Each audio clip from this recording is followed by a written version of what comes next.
Oh, yeah. Hello. It's been a while. I'm starting to feel like this is something I'm saying every single time. Every single one of my intros is like, "Hey guys, it's been a while." Isn't it becoming a little bit generic? But it is the truth though. I just don't have enough time to stream. So I wish I did, but you know what? On the other hand, it does make it special. It does make it a little bit more special when you see me live. Ain't it? Ain't that right? And as I say that, I'm like just talking to myself. And my mom and dad watching me, so I don't mind. Maybe a little bit schizophrenic, but I'm all for it anyway. I know you guys are bots and you don't care, so I'm just going to tell you how it is today. We haven't done this in a while. Like, think about this. When was the last time we just played some regular old ass vanilla CS 1.6? It's always gimmicks. It's always this and that, right? It's always me playing games by myself or anything else, right? So I just decided, since I am gonna be away for a week, I'm not gonna be able to stream, and hardly am I hardly am I gonna be able to work on videos. I'm not sure about that. I'll do my best. I decided, you know what? This is my last day before I go away for only 1 week, and let's make good use of it. I have time. Let's do some just regular old ass vanilla CS 1.6 and enjoy ourselves. It's Saturday night. It's a late Saturday night. You probably have nothing to do. I got nothing better to do. Actually, I have a gazillion things I could be doing, but I'm doing this for you. We're doing this for the social interaction, right? Anyway, let me go to Chow's server. Of course, we're going to be using Chow's servers as always, because we just we just have everything there. And also I have admin privileges, so if we don't like a map, we can just change it. The only thing I'm not sure about is the the map selection. Wait, if I go to change level, what do we have? Oh, actually, we have a decent amount of stuff, but anyway, let me just change to something a bit more comparable as a decent start. I'll share you the IP. I'll spare you from waiting any longer, okay? Just give me a second. Let's see. Is this correcta? Yes, it is. Hello. Welcome. You play Furry Feet? Yes, I did. I played it off stream. I'm sorry. I need to goon by myself. I can't goon in front of an audience. I'm not an exhibitionist, okay? Lovely man, can you try new CS2? I did play CS2. I played the new update. I'm not much of a I'm not much of an autistic movement, bro. I'll tell you that much. But when I tried hopping around and moving fast and putting a lot of funky inputs, because I at least know how to do that. Let me just get my ass seated as properly as possible. There is a difference. I don't feel like a sack of potatoes anymore, which is very good. All right. Hello. All right. Let's jam out a little bit before I disappear for a week. Also, that little Des on the side, I'm just gonna leave him. He's just gonna stay there. First time watching a stream, it better be good. Oh god, we have to... guys, we have to impress our new viewers here. If anybody's new, watching for the first time or whatever. I don't expect you to be impressed a whole lot, but...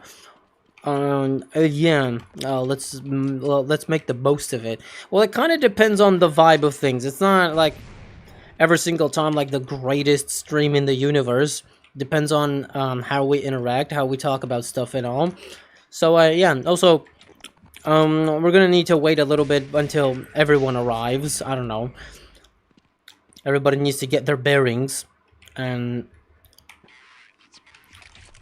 we'll be able to officially start very soon, okay? The server, if you happen to be non-Steam, it's okay. You can still join. That's not an issue. I'm just gonna be a hacker, man. I'm just gonna like no. See, I'm just too good. Come on, step up your game. Let me steal that so I can one-tap people.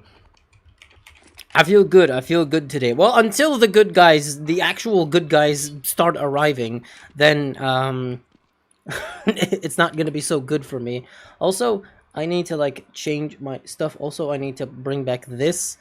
So everything is in order. I have been changing up some stuff. So yeah, okay, I'm done. Oh fuck. Okay, my first time watching too. Well, welcome.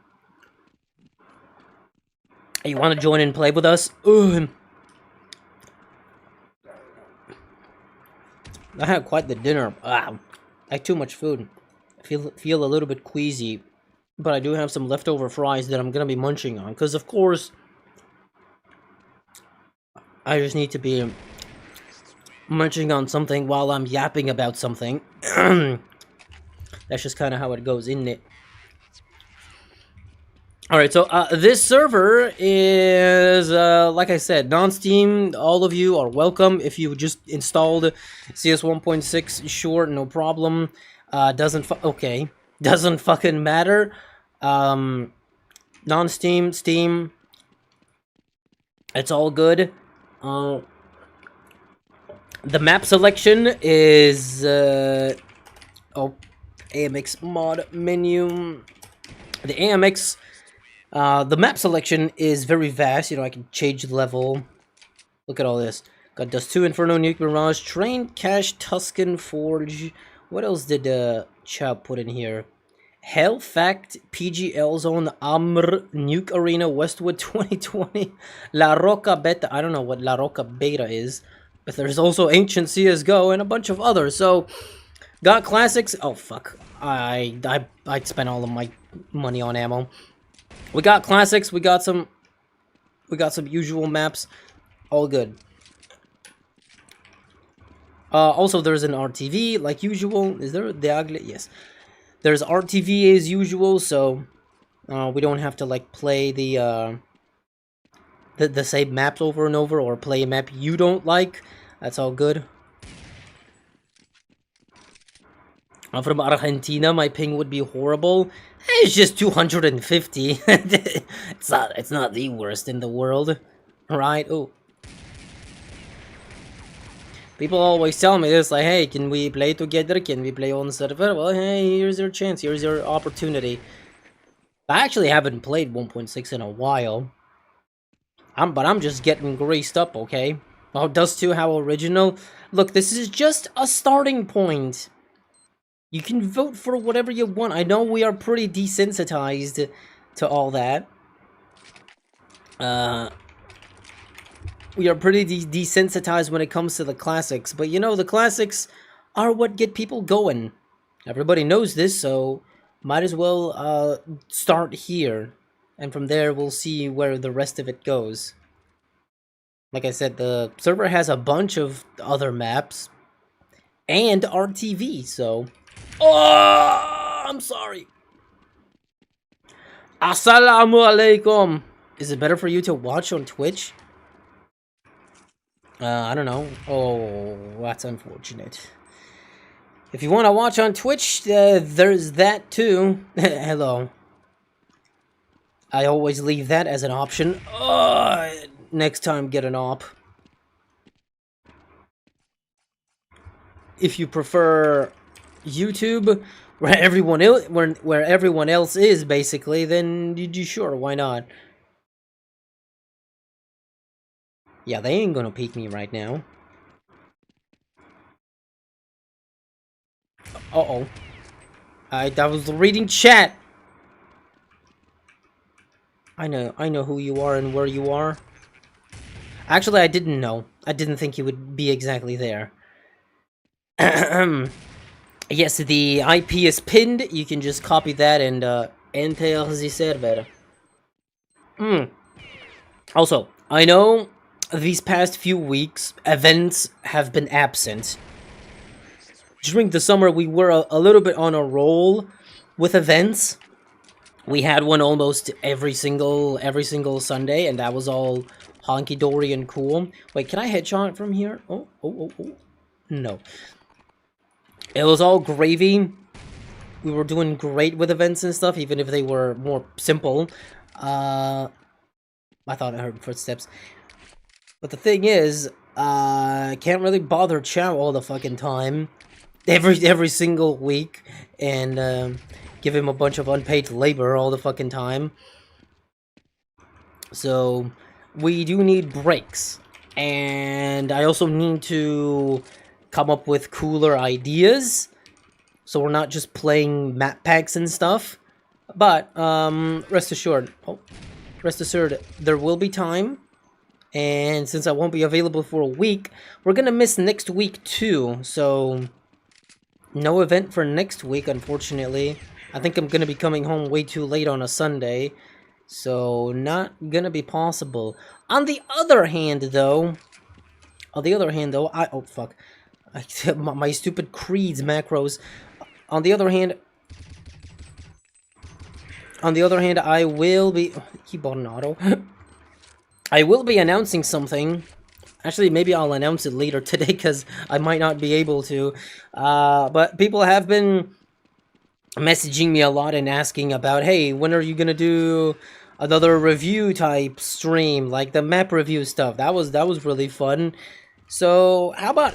Oh, shit. So, I was thinking... Like, why not bring back the server review, right? It's been almost a year, if not a year, since the last server review. I think it's about time we did another one. Any news about CS Legacy? No. Actually, yeah, that reminds me. CS Legacy was supposed to release, around this time. Can I just wallbang? Wallbang, this is 1.6, right?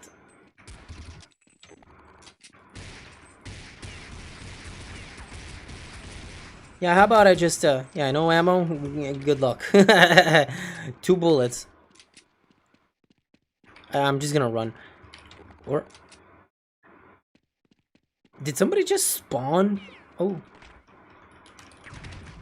Up! I was a bit overzealous. Do you think C-tapping is gay? What do you mean C-tapping? Like, I'm tapping C, but my C is, like, default. Do you mean, like, oh, you mean by, like, crouch? Oh, shit. It's a little bit gay, but it's part of the game, so I'm just, like, used to it. See, even I do it sometimes. Ah, my mic fell. It's good to, like, shift your, hitbox. It helps. It's, not the most advantageous technique in the universe, but it does, it does provide some advantage. So, everybody should be doing it. See, you just peek like this. That's like saying playing with an op is gay because it one-shots people. Yeah, sure. I guess if in some twisted way we can say that the op is unfair to play against. Wait, I could just... Oh, he had his chance, but he missed it. Could you tell us why it's illegal to name a pig Napoleon in France? The same reason why it's illegal to name your child Adolf in Germany. I wonder why. Ah! I'm sorry. Or even Jesus, for that matter. You can't name your kid Jesus too, I think, in most Christian countries. Or Allah in Muslim countries, pretty sure. The names of religious figures? Nah. Names of, like, dictators and bad people? How's my good boy doing? Very good. I'm rather exhausted, but I'm doing my best. I'm doing as good as possible. Let's just say. I'm not gonna complain. Because this isn't like my personal venting stream, right? I could do that, but The point here isn't to trauma dump. The point is to just have fun. And enjoy ourselves as much as possible. Like, I'm sure everyone has problems and facing their own troubles in life, so when we come over here, we like to have a little bit of a getaway and enjoy ourselves rather than complain and vent and make ourselves even more miserable.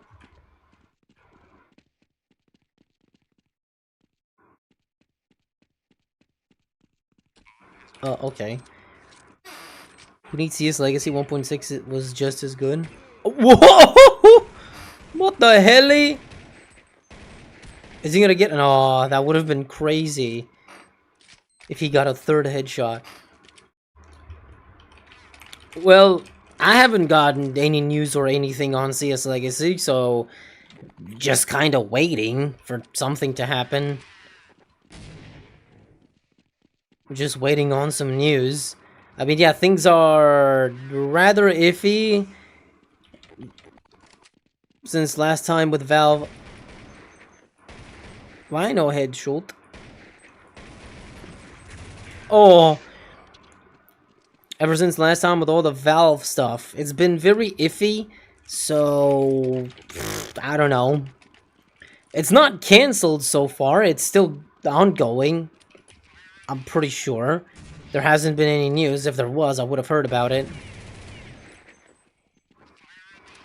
If the entire project was cancelled. But if it does get cancelled again for the second time, I really wouldn't be surprised. Wow, bro, just annihilated. I really wouldn't be surprised at this point. But it would paint a little bit of a different picture, because maybe if that gets cancelled, then that maybe would mean that Valve is literally trying to seriously defend their intellectual property by whatever means possible. Oh, fuck. Okay. But my name is Saddam. No, it's not. Is it? Is it really you, Saddam? How's the afterlife? Are you in heaven or hell? Or did you meet Allah? Did you see anybody balling with 72 virgins?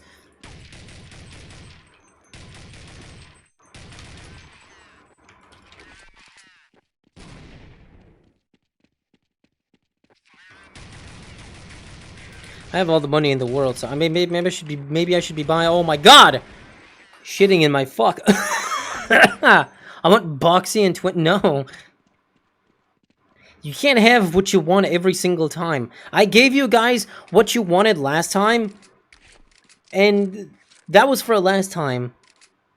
So can we just have things my way? No, I'm kidding. That was a little bit of a special moment last time, so now let's stick to more organic things, okay? Such as this. Oh, a little piggy. Oh shit, this little piggy is agile. Let me stop it. Oh shit, did it hit the... It hit the rim. Wait, people are joining and this shit's getting wide. Oh. Hard scoping. Oh my god! Peek me again, just one more time.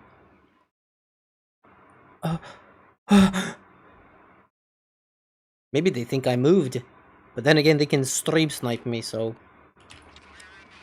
oh, that's a nice grenade. Anyway, I got this. Why no CS Source? We had an event on CS Source. We played it recently. Well, by recently. It even got diffused. Where even is the last guy? He's not even there. Okay. I don't think he can use Stomp even in Western. Yeah. Isn't it like almost like sort of a common courtesy law every country has?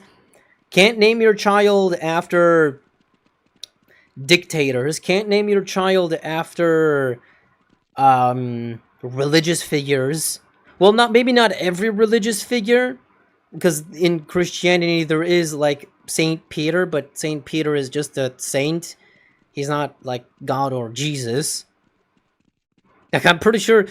I mean, I know God is more of a generic name. It's not like Jesus or Allah or Buddha. But maybe because God is more of like can be interpreted as just a word. So technically, I think you can name your child God of War. It might be possible. But if it's like fictional deities, like, yeah, you can name your kid. I'm pretty sure you can name your kid Zeus or Hades if you really wanted to. Because those are myths and legends. But nobody would actually do that. At the same time, though, maybe somebody has. I don't know. It is possible because at the same time, there have been instances of people naming their kids after actual fictional characters. So maybe there is a kid out there whose name is literally John Strike. Maybe. Or Elite Crew. Oh, fuck. According to South Park, Saddam is in hell and Satan is his boyfriend. Wasn't Satan's boyfriend someone else? Or was that because of the episodes in lore that was established in the early 2000s of South Park, so they just kept it that way?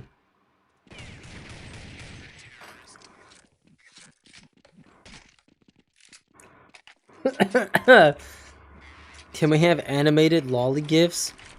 No. No cunny. No cunny allowed. Let's not get too degin here. Degin. This is Counter-Strike. This is manly. We shoot each other.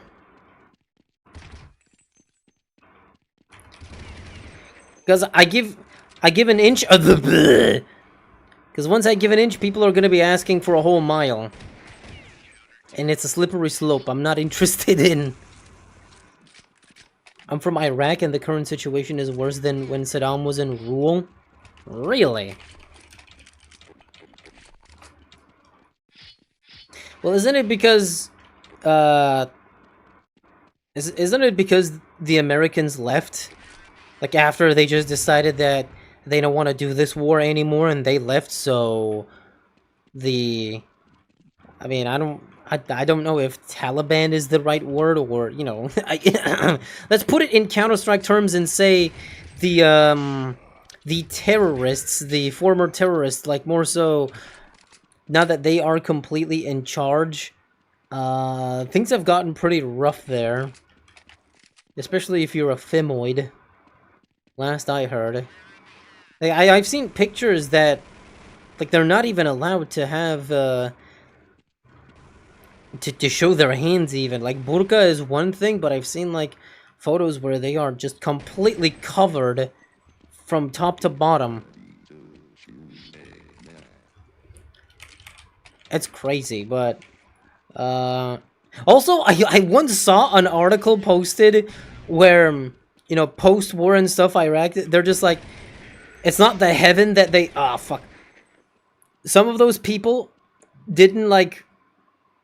They thought they had some, like, idealistic perception that if they took over, it would be great, but now they are stuck doing accounting and all sorts of, like, documentation management and just to run the country. And they're like, there were, like, reports that, like, this isn't what I wanted after we achieved jihad. I thought I didn't expect to be doing the office work.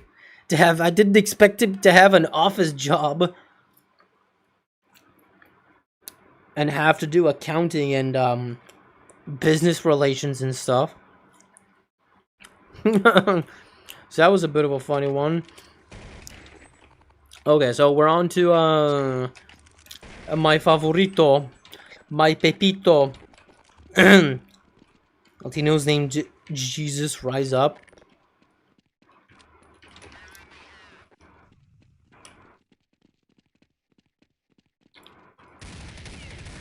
I guess I forgot that in Spanish countries it is possible. There are people named Jesus. But is it? Maybe it's allowed. Maybe only some countries don't allow that. But I guess in Mexico there's people named Jesus, Jesus.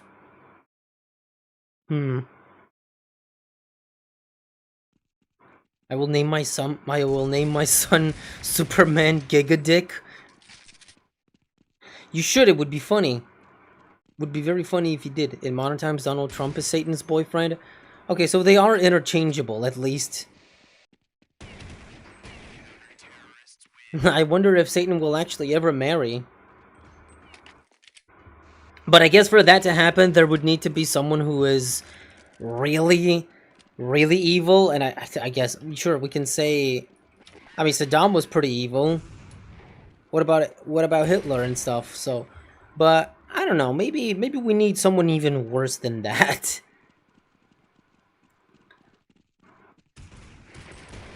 Hello. I will name my son Sylvester Stallone. Sylvester Stallone. Just like one letter off, so it doesn't exactly infringe. Superman Giga D.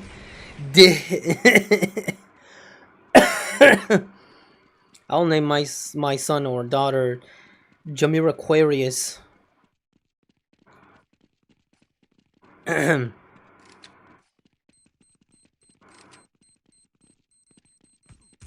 I think I'll name my son Gigaroid. How about, guys, I think we should normalize naming naming humans after objects and things, the same way we do with animals. If people can name their pets the most cringe, you can give their pets the most cringe names possible, like, Burrito and Oreo and fucking Troglodyte and Princess Peach Cups or whatever. We should normalize it for humans too. Don't name your kid fucking Mike or Chris or Alex. Name your kid Lego. Lego Death Star. Name your kid Lego set number... just your son's name 8356. Just go numerical. Name your kid... Oh. Name your kid after your number plate on your car. Hello, ciao. Comment vas-tu, mon frère? Ah, my throat.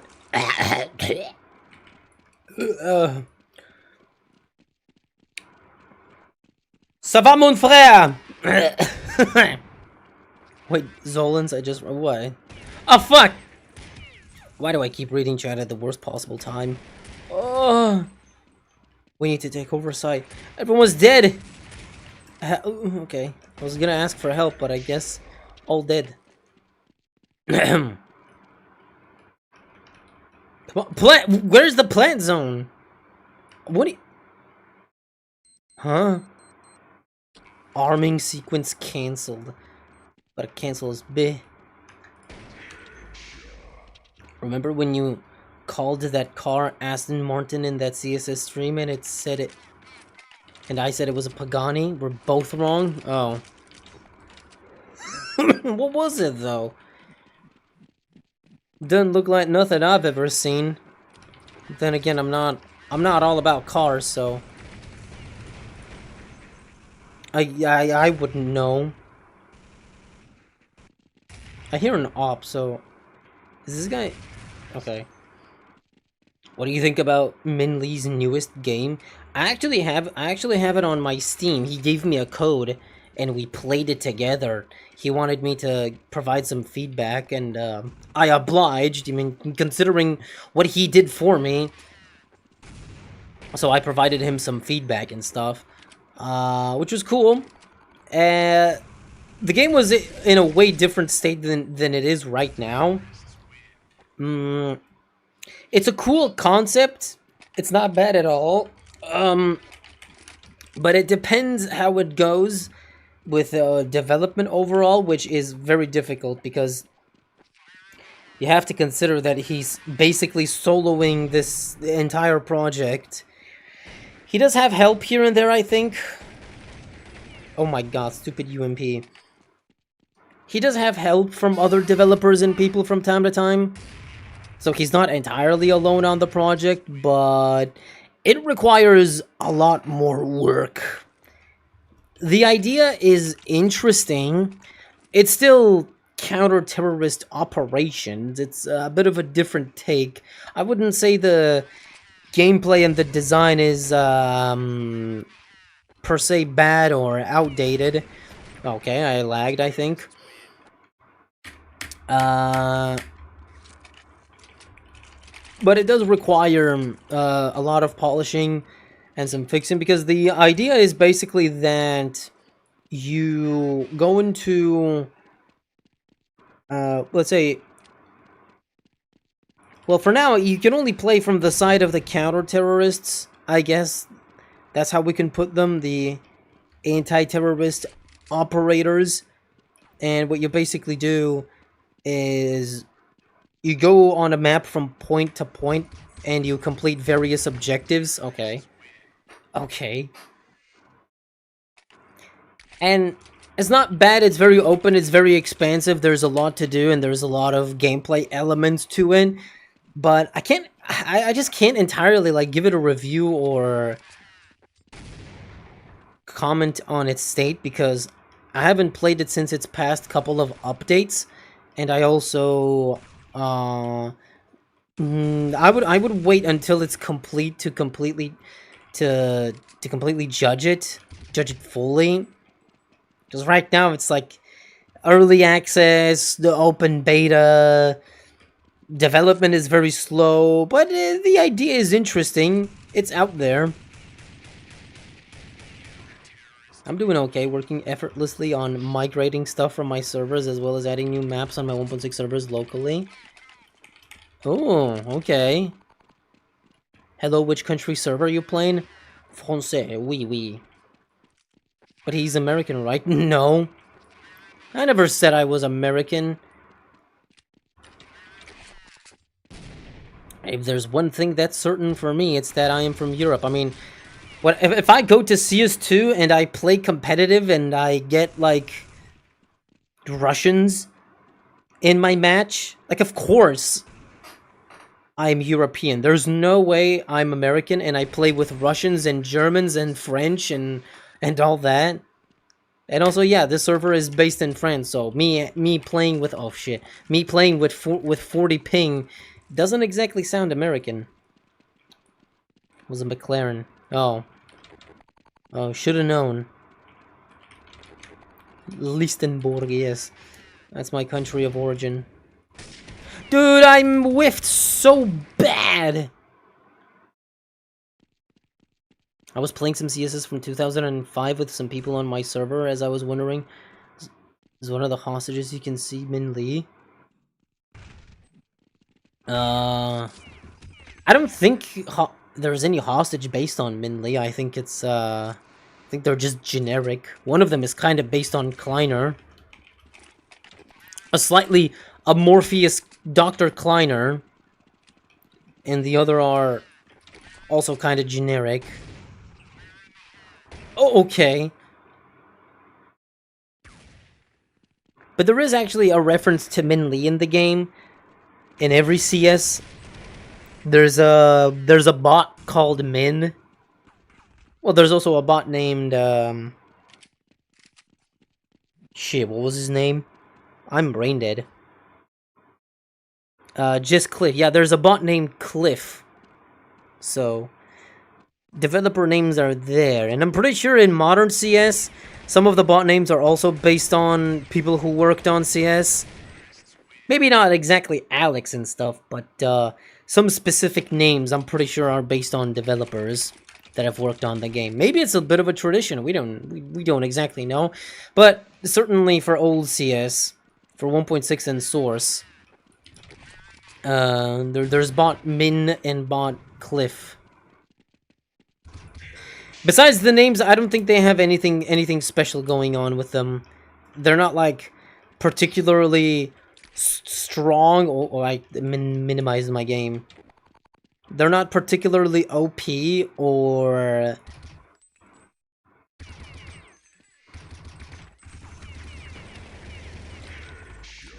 they buy specific weapons. I don't think they're programmed like that.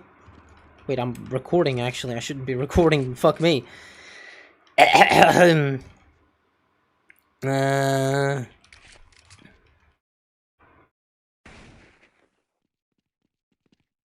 Wait, what was one of them based on his face? Huh.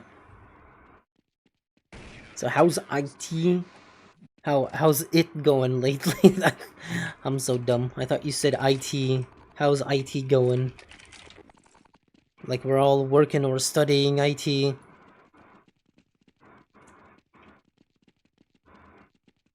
Holy, I didn't get the relation with these two, huh? What do you mean? What does that mean exactly? I thought he's from Wakanda. Ah, fuck. Shit. He hails from Femboy Island. Okay. Now you're getting a little bit over-ambitious, okay? Solo campaign? What solo campaign?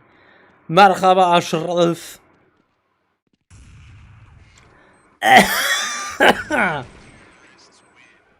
Sorry. I have a little bit of a cough. My throat isn't exactly here.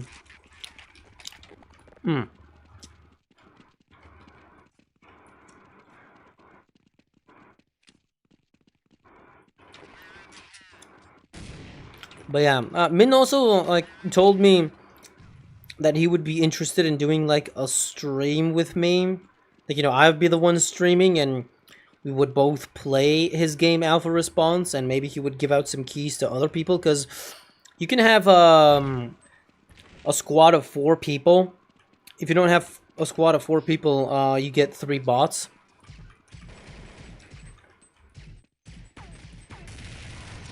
Okay, I keep dinking people, but I'm not getting frags.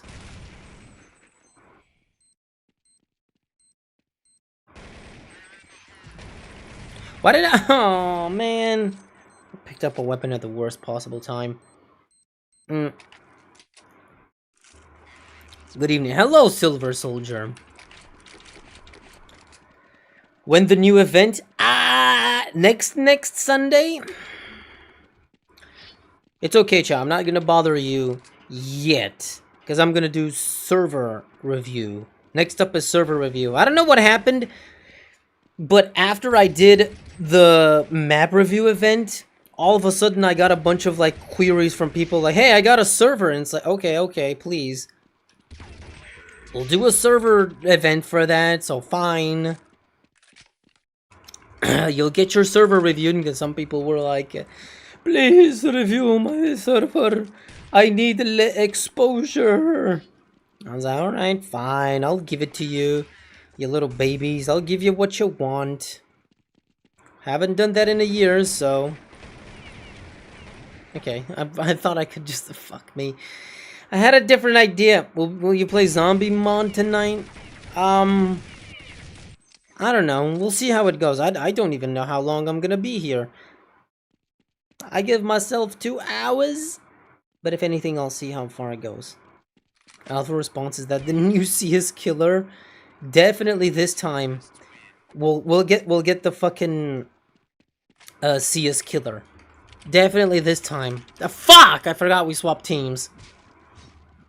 All right, whatever. Be hopping. Fuck! I ruined it. I ruined the fucking B-hoop. Okay, walking headshots with the scout. Okay, that wasn't a headshot and should have been. That should have been a headshot. Dude! I hate this thing. Sad how Min Lee still has to work for a living while Gabe owns a super yacht fleet. Yeah, well, the world is unfair. I mean, look, guys, you have to realize that the world does not work based on any morals, okay? It doesn't work based on any kind of morals. I know it might sound like the morally correct thing to do for Gabe Newell to just airdrop Min Lee like $1 million bucks. Because, hey, Min Lee, you're a really cool guy. You created CS, and thank you for that. It made us billions of dollars. So here's $1 million on me. Like, yeah, maybe that sounds like the morally correct thing to do. But realistically, nobody is gonna do that. Not even Gabe Newell himself.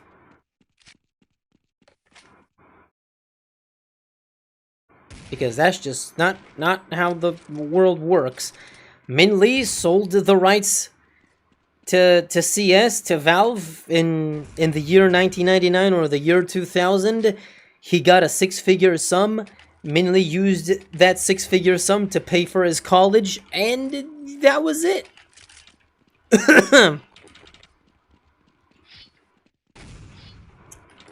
But yeah, the world mostly works on cold hard facts and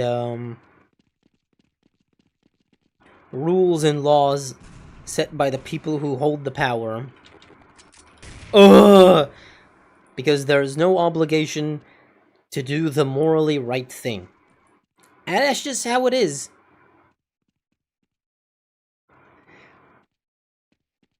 Today we had a small event only on the base queue server. We played some CSS from 2005 and we'll try to redo a few fun casual events. Yeah, guys, if you want more events from not just me, but maybe somebody else, you can always join Chow's community, and you could find other fun things to do there.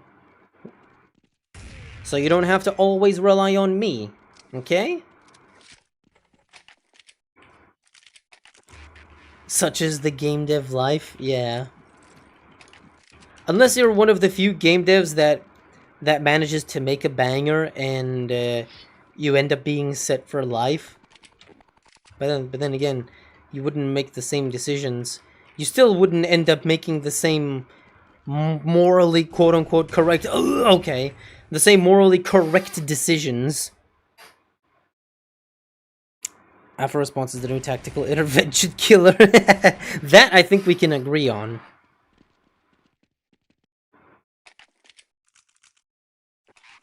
Ugh.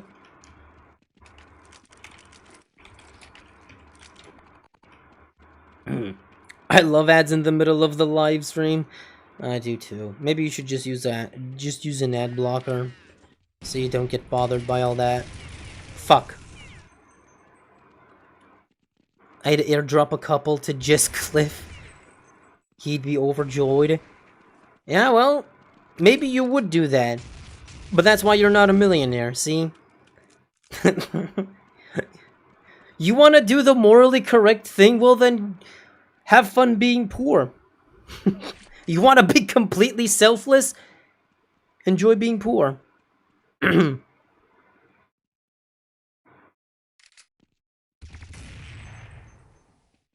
It sounds awful to say that, but it does always appear to be like that, right? I mean, technically there are quote-unquote benevolent millionaires, but there's always some form of, like, caveat to all of it. Because, for example, just to give you an example, do you know who is the biggest donor in the world? Who gives out the most money to other people and organizations? It's Jeff Bezos. It's not Mr. Beast. It's not some random millionaire who likes to just give away all of his wealth. It's literally Jeff Bezos. He's the most charitable billionaire ever. But you know why he's like that? It's not simply because he's a nice guy. No, it's because he wants control. It's because there's other benefits to giving away millions to charities, because then he can give away so many millions to those specific charities that those charities all of a sudden become dependent on him, which eventually leads to those charities doing what he tells them. Otherwise he'll just pull out his funding. Okay, I didn't think he would buy a fucking MP5. And it's fucked. And so it becomes like he's not actually charitable. He's just looking for control and power and to get others to do what he wants. And that's fucked in of itself. Gaben isn't even paying $2 to the last 5 dev working on CS2 Valve's basement. Yeah. He drops them through a tube. I can imagine the CS2 devs in a dark room with just a little tube that twice a day at 12, once at 12 a.m. and once at 12 p.m. drops a dinosaur nugget that they have to share between themselves. So they're like literally sitting there rationing food. If only Valve was publicly traded, Minley could have invested all the money he got from selling CS to invest in Valve. I mean, alternatively, he could have invested all the money he got from selling CS to Valve into Apple stock, Amazon stock, or Google stock. He still would have ended up doing very well. This doesn't have to be like Valve stock. If he put his money into other stocks at the time. But nobody does that. Like, we like to talk about in retrospect, if I had put money into Bitcoin when it was $1, I could have been a millionaire right now. Yeah, you could have bought 1,000 Bitcoin at $1 each, and now you could have been a millionaire. But if we go back 12, 13 years when Bitcoin was $1, and we don't know the future, how can people be sure? What is this guy doing? How can people actually be sure that it's actually gonna like become like $60,000 or $100,000 in the next 10 years? And I can tell you that historically these kinds of things don't happen, simply because when there's no data, or when it means that you have to invest your finances in the long term, majority of people don't believe. It's really difficult to believe in something like that. Shut up and be my girlfriend? No. No, how about you be my boyfriend? How about that? How about we do it in a bit of a different way?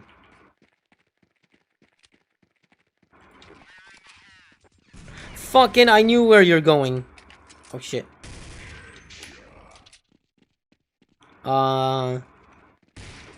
Is the last guy Afk? Or is he trying... Hold up. Is he trying to bamboozle us? No, okay.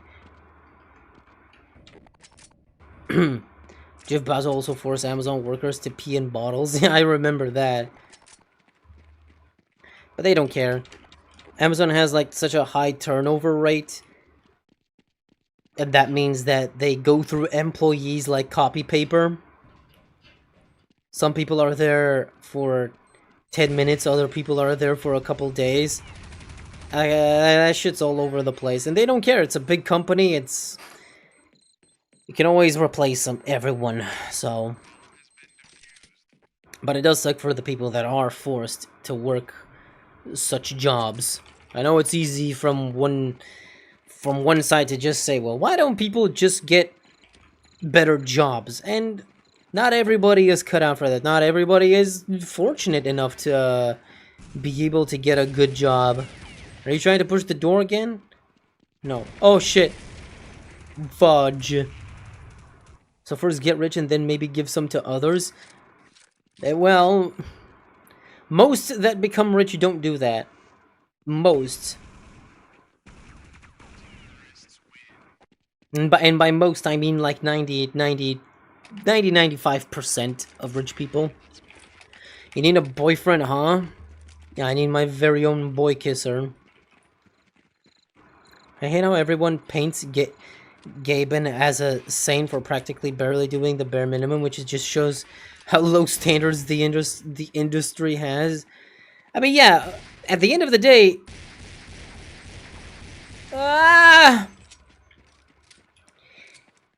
At the end of the day, Gabe Newell isn't all that different from other tech CEO billionaires and stuff. Oh, shit. He's not different from all that. I don't know where bro's looking. But what does make him different is that he would often have... Oh, I didn't think there was another guy. But what does make him different is the fact that he's at least more pro-consumer than others. But yeah. It's... Look, guys, overall... all this stuff boils down to a very weird dichotomy between consumers and CEOs and tech executives and whatnot. Or just executives in general, CEOs and developers and product makers. Thing is, the executives and people in companies that are assholes, that hate their consumers, that have anti-consumer practices, they make products and services that everybody uses. You can't have somebody who's like the cool guy and he gives people whatever they want, and his business is also successful. That's almost impossible to have. So that's why, when you think about the CEOs and the management of almost every single company you can think of, it always has a bad rep. They're always either doing something shady, something very, very shady, or a lot of shady things, or they don't give people what they want. Like they don't listen to the public, and they make a lot of bad decisions. And sometimes it's not very good for the company, for the company's bottom line, but there are way too many instances where it doesn't affect the company's bottom line.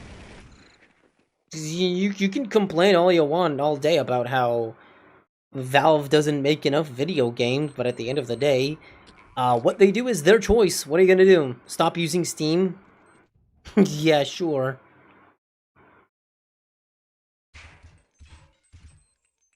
Go use the Epic Game Store that does equally as bad things, or way worse, actually. So, yeah. So to talk about investments, what is your take on day trading?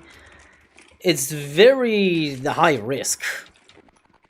Day trading sucks because it's just high risk. Like, I would rather just invest in something long term instead of day trading.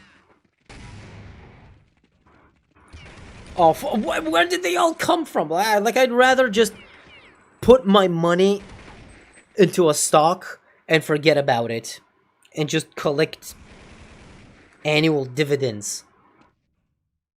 Like something like that. Collect a small paycheck annually for my investment.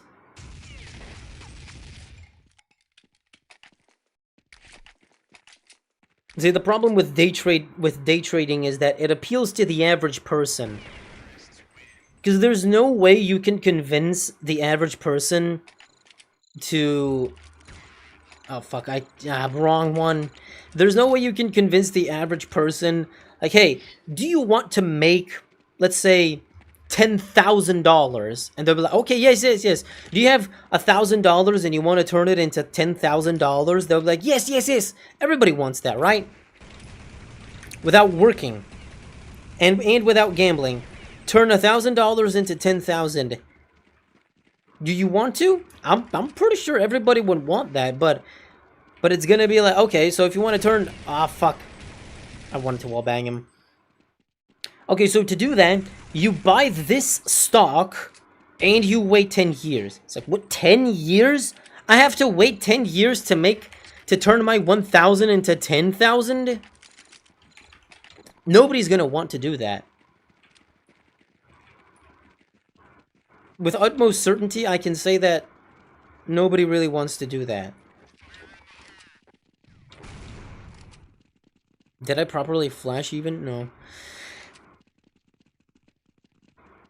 But that's the thing, when you invest in the long term, like, anything can change, and maybe you won't have like $10,000 in 10 years. Maybe you'll have $10,000 in 2 years. I need to like not take damage here. This is important. Maybe you'll have even more than $10,000. That's the thing with long-term investing. And honestly, I would rather just do the boring way and simply put my money into something and just sit around and wait for something to happen someday. Because the thing is, your money isn't gonna go to zero if you invest correctly. Like, if you're putting your money into some random crypto shitcoin, like, yeah, maybe it's gonna go to zero. But if you put your money into the Dow Jones or... Wait, what the helly? I heard somebody. Oh, shit. Because otherwise, if you put your money into something else, like the Dow Jones, or if you put your money into the S&P 500, like stocks and stuff that's been proven that all it's done is go up for the past 100 years, and that things always end up okay at the end of the day, then I would be way more willing to believe in that. It's not guaranteed, of course. Anything can happen. Tomorrow, tomorrow the entire stock market could explode, but like that's just probability. I don't know. It just depends on your perspective. Because if we're talking like doom and gloom stuff, like, yeah, maybe tomorrow the sun can explode and everybody dies, so that can happen too. But I would rather not live a life full of fear-mongering and danger and concern about what's gonna happen today or tomorrow. Okay. I'm not even paying that much attention to BH. I'd rather just believe and clutch my pearls, so to say. So that's why I would just put my money into stuff that, in the long term, and it's gonna turn out good. It's all a matter of me holding my assets.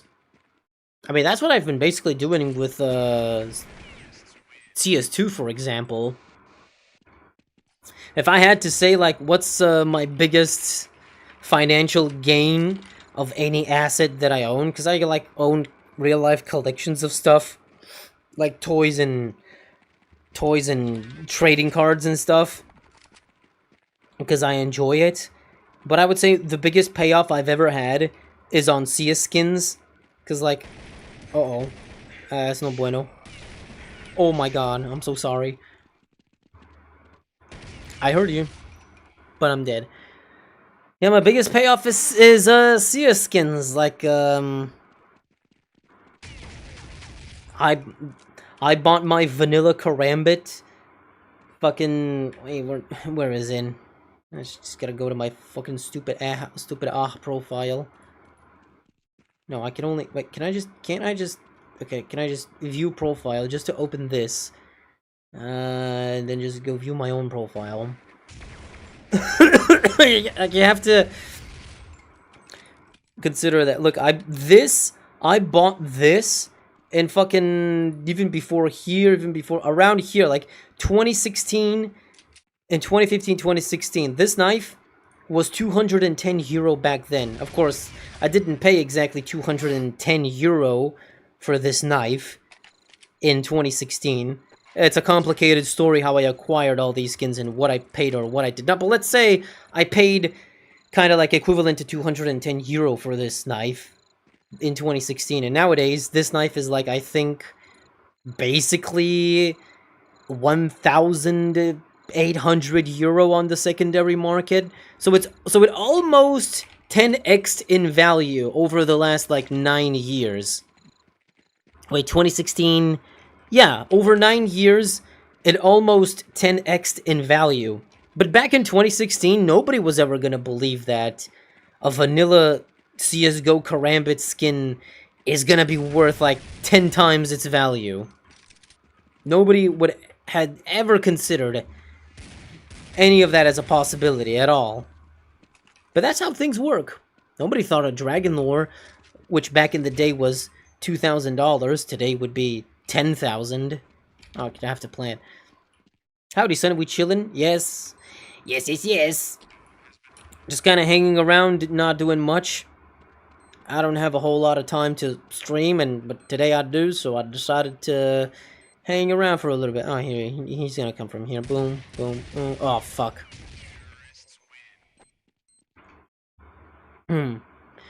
Maybe you're right, most of them won't give to others. I mean, yeah.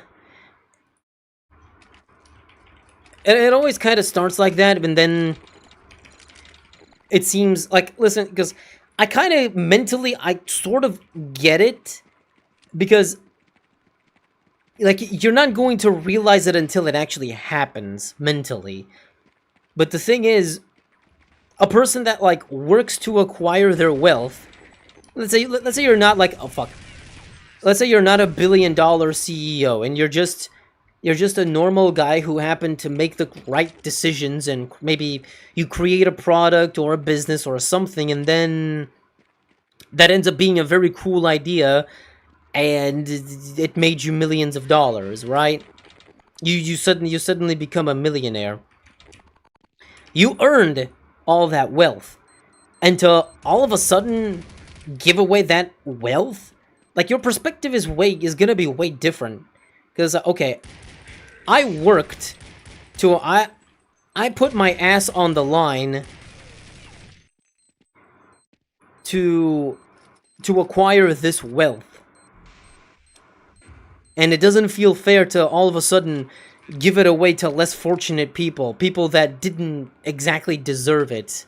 Like, I deserved this. I worked for this. So to now redistribute it, just to be the good guy, just to be charitable, because it's morally the right thing to do? Like, nah. Most people aren't gonna do that. That's just the reality. That's just humanity. That's just how humans work. It kind of sucks. I mean, I definitely think if everyone just treated each other better, and, you know, people more often did the morally correct thing, the world would be a better place, you know. And it's kind of the same thing of, what if there was less crime, less hatred? Yeah, the world would definitely be a better place if billionaires gave away a bigger percentage of their wealth to less fortunate people. Like, yeah, maybe the world would be a better place. I'm not exactly sure of that. But there are ways. There are morally correct things to do that if we did more, we would be doing better off as a species. But that's not how it goes. Yeah, and it's just human. Oh, why did I pull out a grenade, bro? That's funny. Yoshi's an expert at tax fraud. Yoshi would know a thing or two. Gabe's only good and he's not cartoonishly evil like most executives and CEOs. Yeah. Oh shit, son. Let's go to ancient CSGO.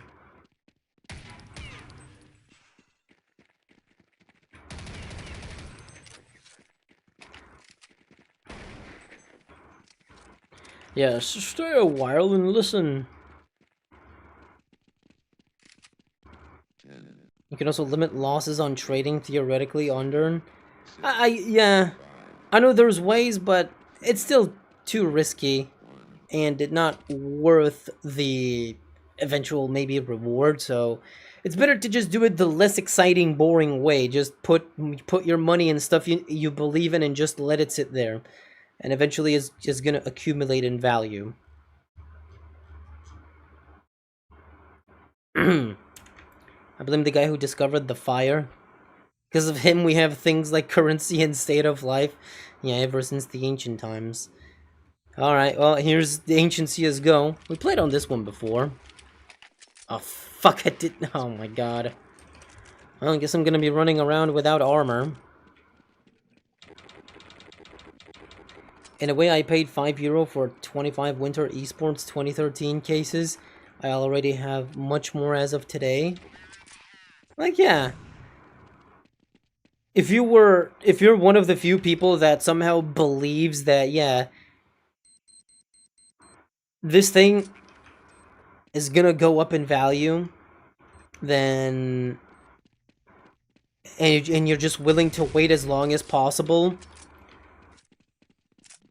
then I think the odds are very high of you making money in the long term. I mean, it depends on what exactly you're putting your money into. I should have bought armor. Inflation was rare in history because people used gold and silver and other rare materials as currency. I don't know enough about history to say yes or no about that. But it did also kind of depend on how rich a country is and what exactly is their currency. Like, the concept of currency is sort of as old as time.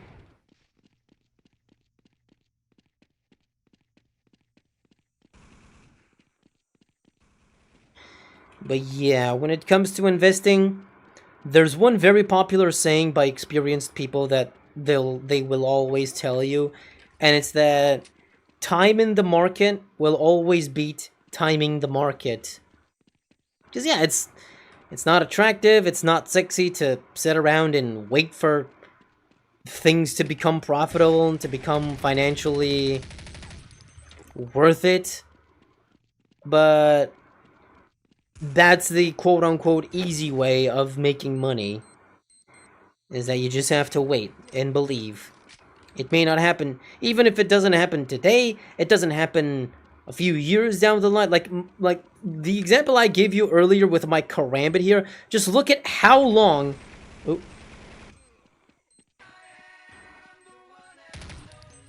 Where'd he go? Oh, fuck me. Because look at how long it took for this karambit to kind of start going up in value.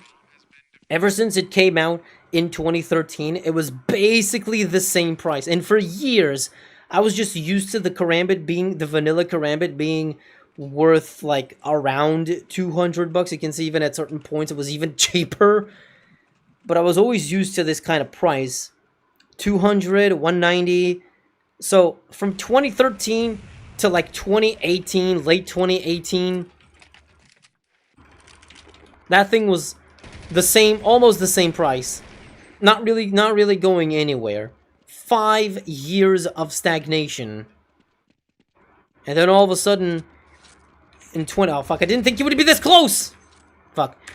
Then all of a sudden, 2019 rolls around, the game's player base starts growing, the desirability of this knife also starts growing, and since there are also not any... There were no more cases for... No more new cases with this knife, so that there's supply to come into the market. So supply starts to at one point lower. The demand starts growing because the player base of CS:GO was growing. And what you have is the line starts going up. And it goes up a little bit, here and there, you know, year by year. It starts going up, and now we're here in 2025. Basically 12 years since this knife came into existence in the game. I had no money. But I do have a weapon. Haha. Oh no, not enough bullets! I had to do an ace, basically. And yeah, so then you just get this and this and this, and then, oh my god, the Chinese player base and everyone all over the world starts playing this game, and all of a sudden there's not enough karambit vanillas for everybody, but this knife starts becoming more and more valuable. Oh, and then the price just... and then there's no more on the Steam market anymore. It's too expensive for the Steam market. I think this knife, if it would be listed on the Steam market, it would have to be like 2,200 euros, something like that.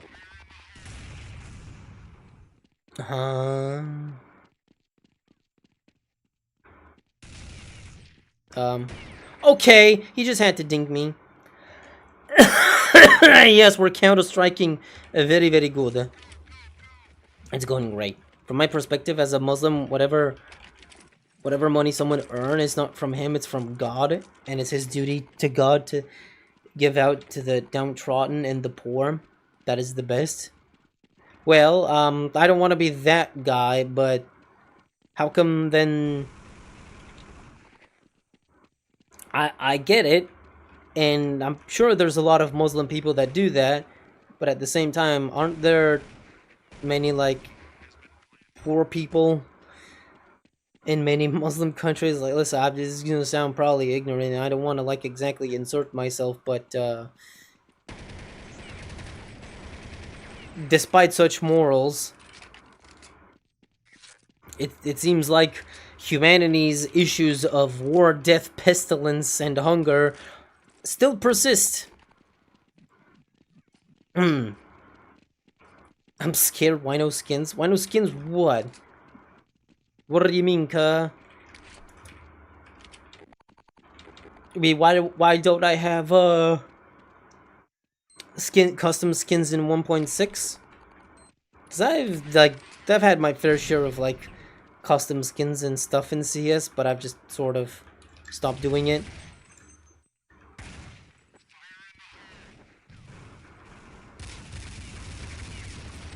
I think he saw me.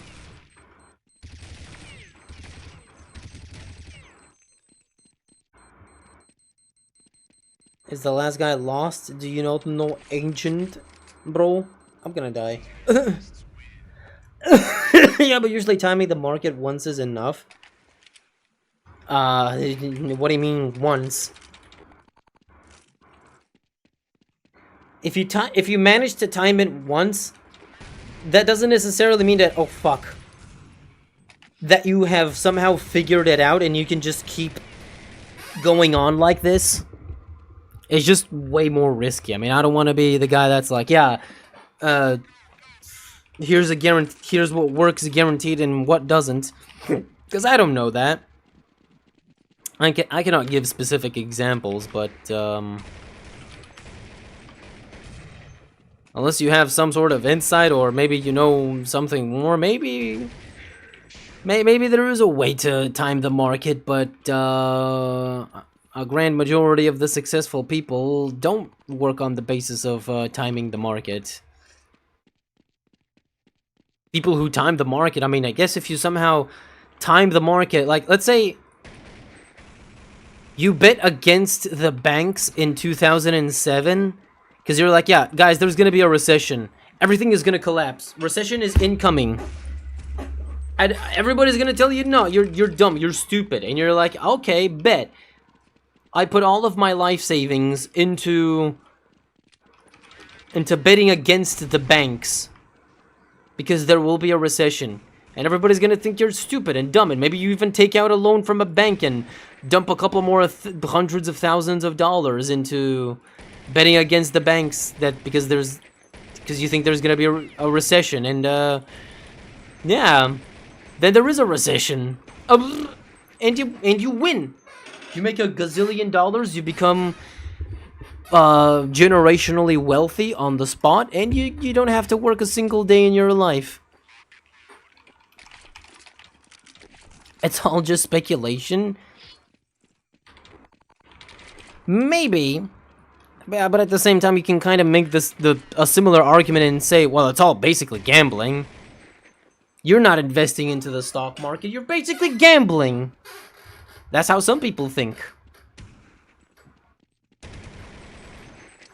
I mean, it is gambling if you bet on penny stocks or very, very uncertain things that the risk and the probability of your money going to zero is way higher based on historical evidence. Then yeah, quite possibly. Hello, are you ranking on 1.6? I don't know about ranking, but we're gaming. Human nature is shaped by people's material conditions. Capitalism just promotes greed and competition between ourselves. Well, in that case, I find it that every single system in the world... Oh, fuck, I got a scout. It doesn't matter if it's capitalism, it's, every system ends up doing things wrongly. Because in theory, every societal system sounds cool and perfect and great, but it never really ends up like that. It's not so much because because of the difference between how things work in theory versus in practice. It's more so because when we talk about things theoretically, it's kind of romanticized. It's kind of like it's a perfect scenario, but then when you have to implement it, it just doesn't turn out like that in practice, because differences with rules, regulations, the people that are in power. Like, yeah, so it does come with a lot of caveats, it does come with a lot of negatives, but that's just how it is. Doesn't matter if your system is communism or capitalism, it comes with a lot of downsides, and it comes with greed. Maybe capitalism promotes greed, but greed is really just an inherent human feature. Oh my god! I came into the wrong space. Yeah, but if you time the market well enough, one time you have enough money. Yeah, but that's what I'm saying. If you want to time the market, you better fucking time the market in a way that can make you generationally wealthy. But then again, it's a complicated question, because if you have a lot of money to bet, are you going to risk it? Are you going to risk... I mean, because there's no single thing which you can bet on with only a single dollar and turn that dollar into 1 million, because that's like a 1,000,000% increase. I don't think in the history of anything that has ever happened, somebody has managed to time the market with a $1 investment and became a millionaire and turned that into $10 million. Maybe there's people who started a business using $1 and became millionaires, but as like an investment in timing the market, yeah, you would need to have serious capital, serious money to be able to become a millionaire. But in that kind of scenario, do you have that much money to risk it? Like, it's way harder to risk finances if you're someone who doesn't have enough to risk. It's all very, very, very complicated and stupid and... oh, fuck. And we can talk about, yeah, well, I would do it if I had money. I would do this and that. And it's like, maybe, maybe not. If all of a sudden you had the money, would you YOLO it? If I gave you $10,000, would you be like, yeah, I'm gonna go go to a casino, put it all on green, and turn it into $36,000 or $72,000, easy, or put it on black and 2x your money, and you'll have $20,000. Sounds very simple in theory, but once I give you the $10,000, are you actually gonna go ahead and risk that money?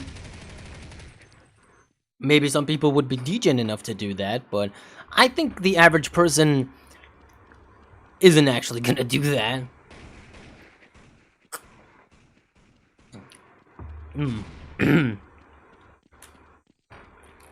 Only the strong-minded wouldn't let money control his life.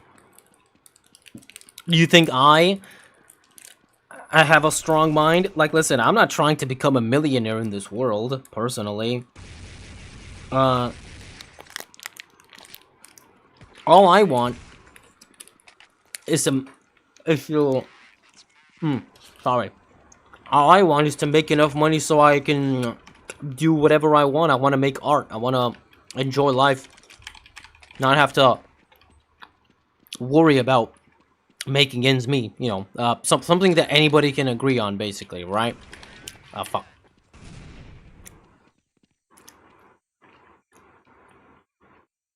You want to make a comfortable... you want to make a comfortable amount of money so you don't have to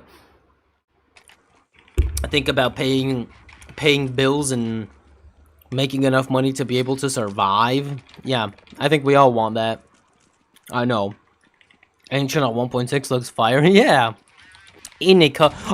No! He scared me. If you gamble enough on 50.1% chance of winning, in the long run you make infinite money. I mean, theoretically, I can also make infinite money by bet. That's just called betting safe. You're not like betting on timing the market. That just means that you're betting on something that is safe. Like, of course, again, it's not guaranteed. I'm not a professional financial advisor and all that, blah, blah, blah, you know, legally. But I'm fairly certain if today you go ahead and put money into Amazon stock, or something more general like the S&P 500 or the Dow Jones, you know, these very, very general stocks and investment vehicles, and you count 1 year, like, these are very safe bets. Like, of course, the odds of these stocks, these things in particular, go up in value by next year by, I don't know, by something. Like, you're not gonna be down, you're gonna be up maybe 10%, maybe 20%, who knows, but it's not really gonna go down. If you put in today and you count 365 days by next year, September 27th, yeah, the odds are above 50% that you would have made money. The stock would go up and your investment would profit. Of course. But the thing is,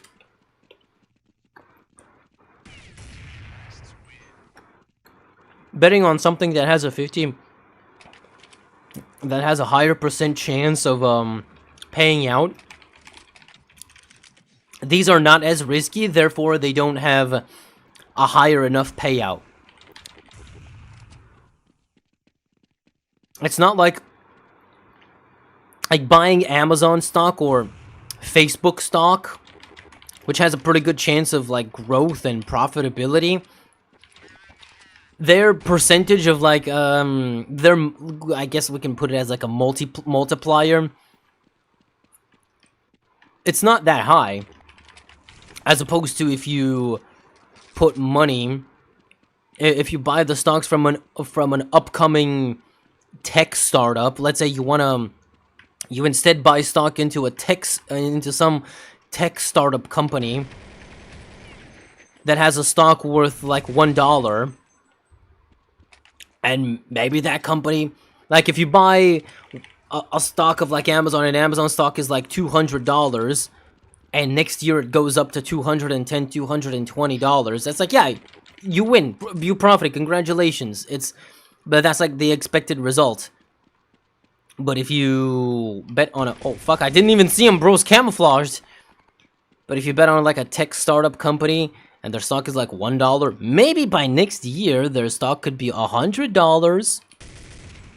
You buy like a single share for $1, like, yeah, in that case you can profit a lot. Especially if you put even more money. You don't just buy one stock worth $1, you buy like you have $100 and you buy like 100 shares, each worth $1, Where do we go? Where do we go? How about we go Sultan? I don't remember how Sultan was. So yeah, if you bet something that's like guarantee your payout isn't gonna be as high, but you will profit, I guess. It's not...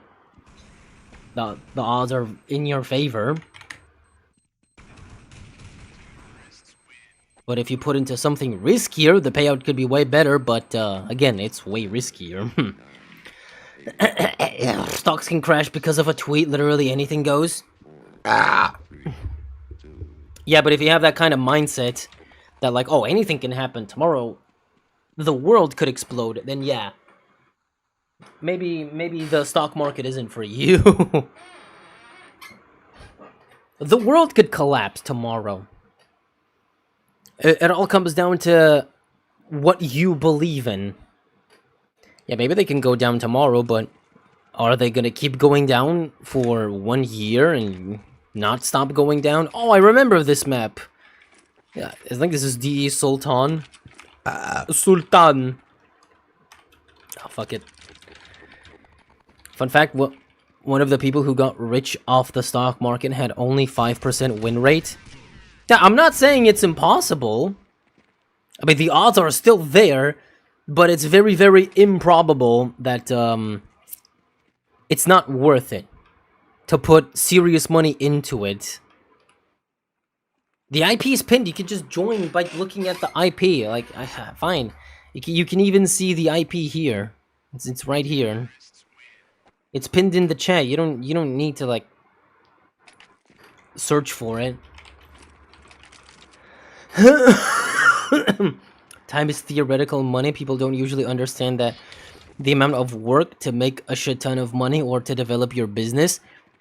Yeah, people don't.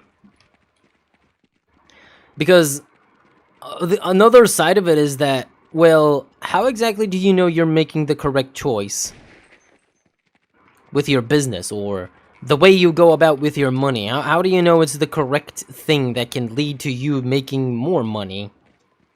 That's very, very difficult to figure out because it depends on what you're doing. Are you making a video game? If you're making a video game, then what kind of video game? And how much do you plan to sell it? What is your marketing? How are you gonna get your game known to the rest of the world?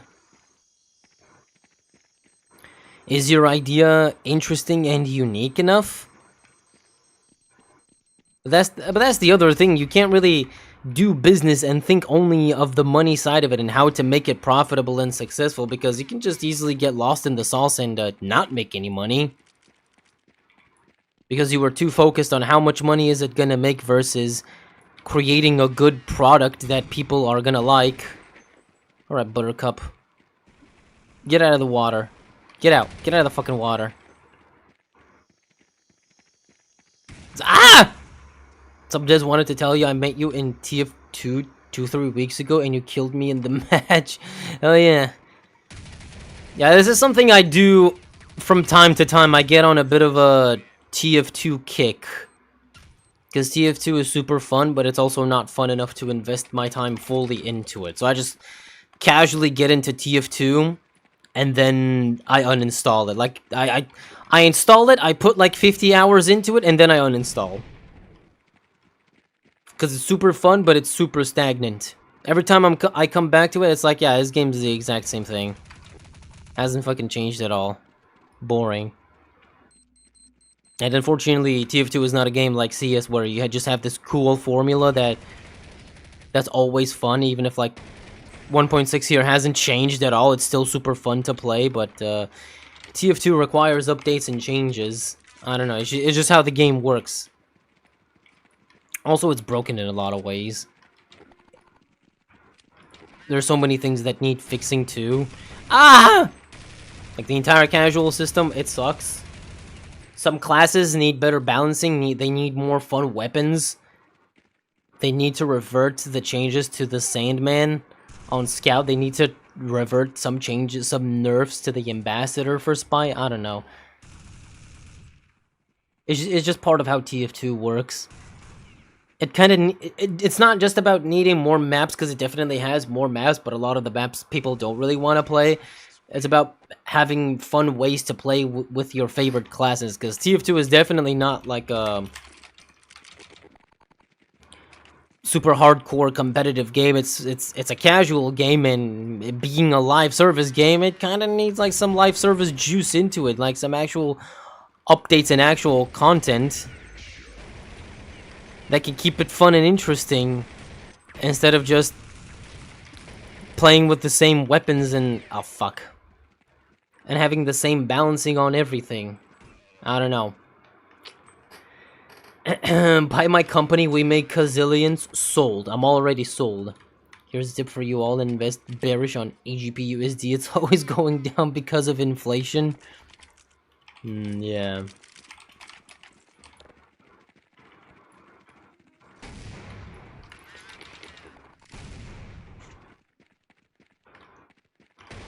That's why it's super difficult to strictly like say what's good to invest in, what isn't, because maybe there are some good things, like, yeah, put your money into anything that has AI in it.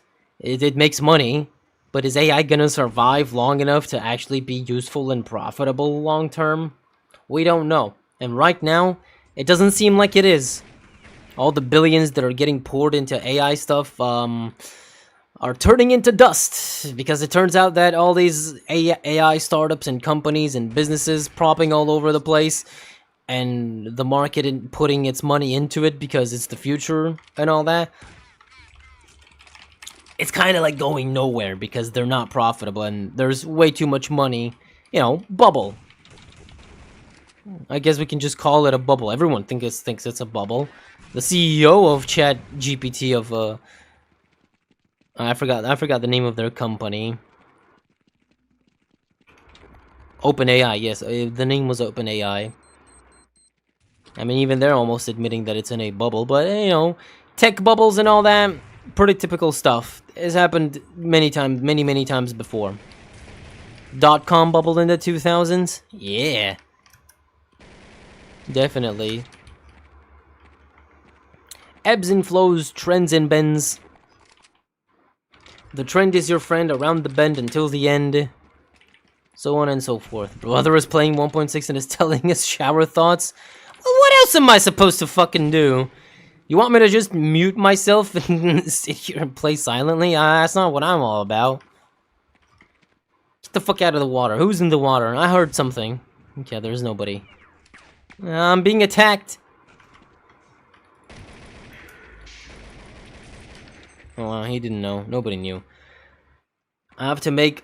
I have to make one day an MVM server with custom maps. I freaking love this game mode. I used to love MVM too, but eventually I just kind of got tired of it. Because it became a slog. Just became the same thing over and over again. And of course my incentive was that maybe I could get an Australium someday. I never did though. I have like 30 tours. I did so many tours. Well, not hundreds of tours. I did many, but I actually don't remember how many tours I did at MVM. But I really wanted the Australium weapons. Back then they were expensive. Nowadays I would definitely pay 35 bucks for an Australium Force of Nature. But I won't. But I won't, because I just don't play enough TF2. I've always wanted to own an Australium rocket launcher and have an unusual hat, but unfortunately, I'm not dedicated enough to TF2 to put my money into it. See, TF2 is one, like, economy that's been very, very stagnant and full of inflation over its lifespan. See, as CS has gone up, as the CS market has gone up in value, because many more players play the game and there's not enough cases to go around it. Opposite of that, TF2 has been very stagnant. TF2 is like older than CSGO, and yet there are way more items in TF2 that have not appreciated in value. I'm pretty sure if you bought for 40 bucks back in the day on Australium Force of Nature, I mean, I'm just giving that one as an example because I know its price. If you bought that thing many years ago, Even maybe when it was like new still. Like today it's still $40. Today maybe today it's a little bit less than $40. But let's say it's like neutral. But in a perfect world, TF2 could have had many more millions of players, and an Australian Force of Nature could have been way more expensive because it's more desirable. But considering the fact that, well, maybe for the Force of Nature it's a little bit different because you can always play MVM, so it's always dropping. It's always there. But in general with TF2, there's not enough players, and there are hundreds and thousands of items constantly being printed because there's bots farming items, and Valve isn't doing anything to stop the bots from farming items. And farming items in TF2 is easier than in any game ever in existence, because you can run TF2 in text mode. You don't even have to run the actual game itself, and it just does its thing automatically. So you can just, on a single regular gaming PC, you could run like, I don't know, 10 instances of TF2 at once, and just farm dozens and dozens of items. All the fucking time, constantly.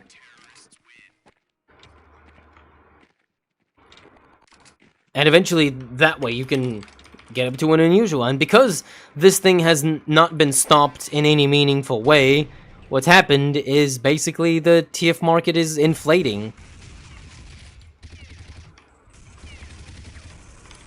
It's been constantly inflating because of all the items that are being generated, and Valve not doing anything about any of it. So I wonder if you could actually, I've always wondered, is it possible to get on top of the fucking, wait, I'm gonna risk it.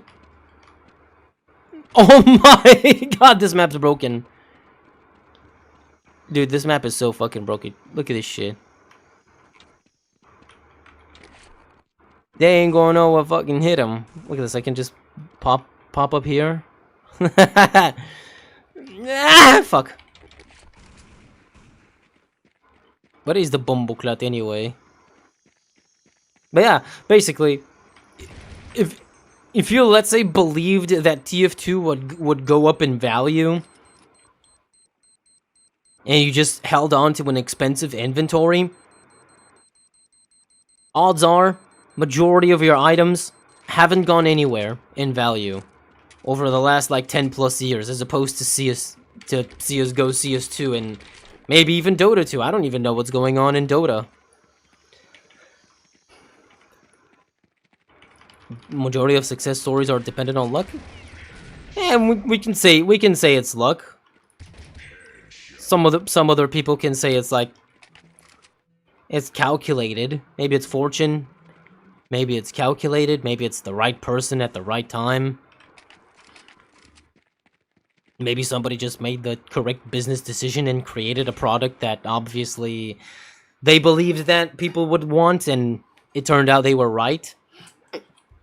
Would you ever play SCP Secret Lab? Is it a horror game? I wouldn't mind me some horror.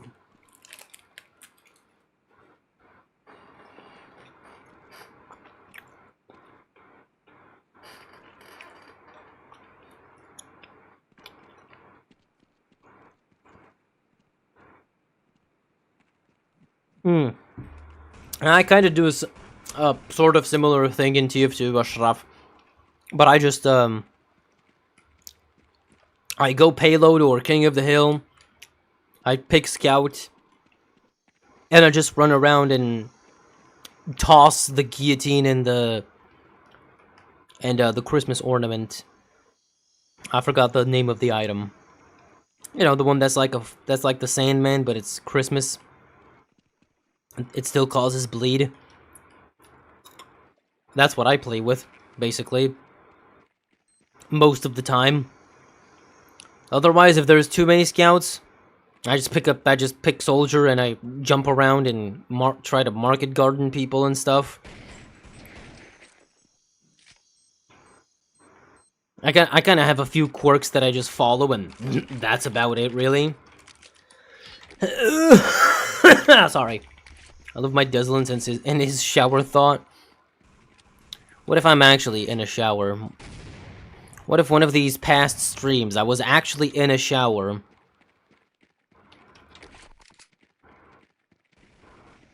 Playing on a computer in the shower. Are we all dead? Okay. I know where the rest are then. Here. And here. And the last guy's over there. Actually, that wasn't the last guy. I don't know where the last guy actually is. Maybe he's lost. This map isn't that confusing, though. Playing. Oh, I did it! Wait, is he in the... He's in the tower. Motherfucker. Motherfucker. Peek. Yeah. Fuck! I expected him and still lost. Sorry, I have a bit of a cough. Playing alongside you with these shower thoughts are actually quite relaxing. That's kind of what we're here for today. Nothing more than just shower thoughts and rambling and, you know, basic yapping. It's a late night Saturday. We're not here to have a party like usual because there's no event going on. I mean, you can kind of see that we don't even have that many people going on. I don't even have to be playing the game. I could just be sitting around doing nothing and just talking to you guys. But you know what? At the very least, it's good background noise for anybody actually watching. Okay, please don't tell me there's anybody here again. Okay. No. Okay. Barely. Ooh, wait a minute. No. Is there a way to, like, break this even more? Oh, oh my god, I am 1 HP. Can I do this at... No, it's in the other place! Why couldn't I hear the bomb when I was here? Oh, well. Ah! No, kid.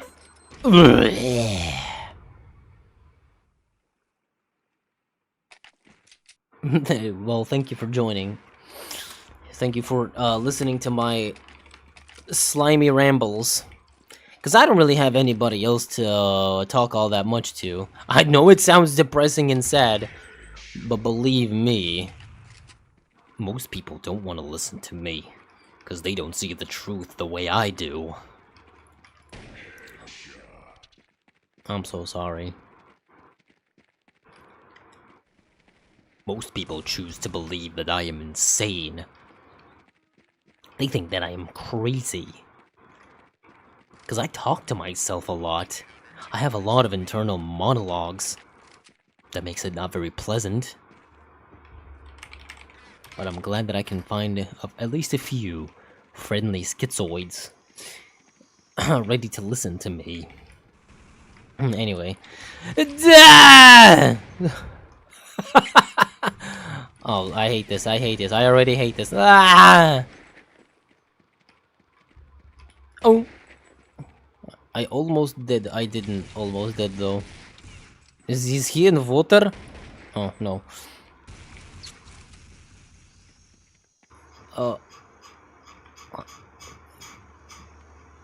Like I even get invited to party? Yeah, the server's open, so... Love your yapping, thank you. I wish my parents did too. But they don't understand the concept of TF2. They don't understand. They don't understand that a flipped trilby, the unusual flipped trilby with flying planets, with orbiting planets, is actually underpriced. And the market has miscalculated its value severely. They don't understand that.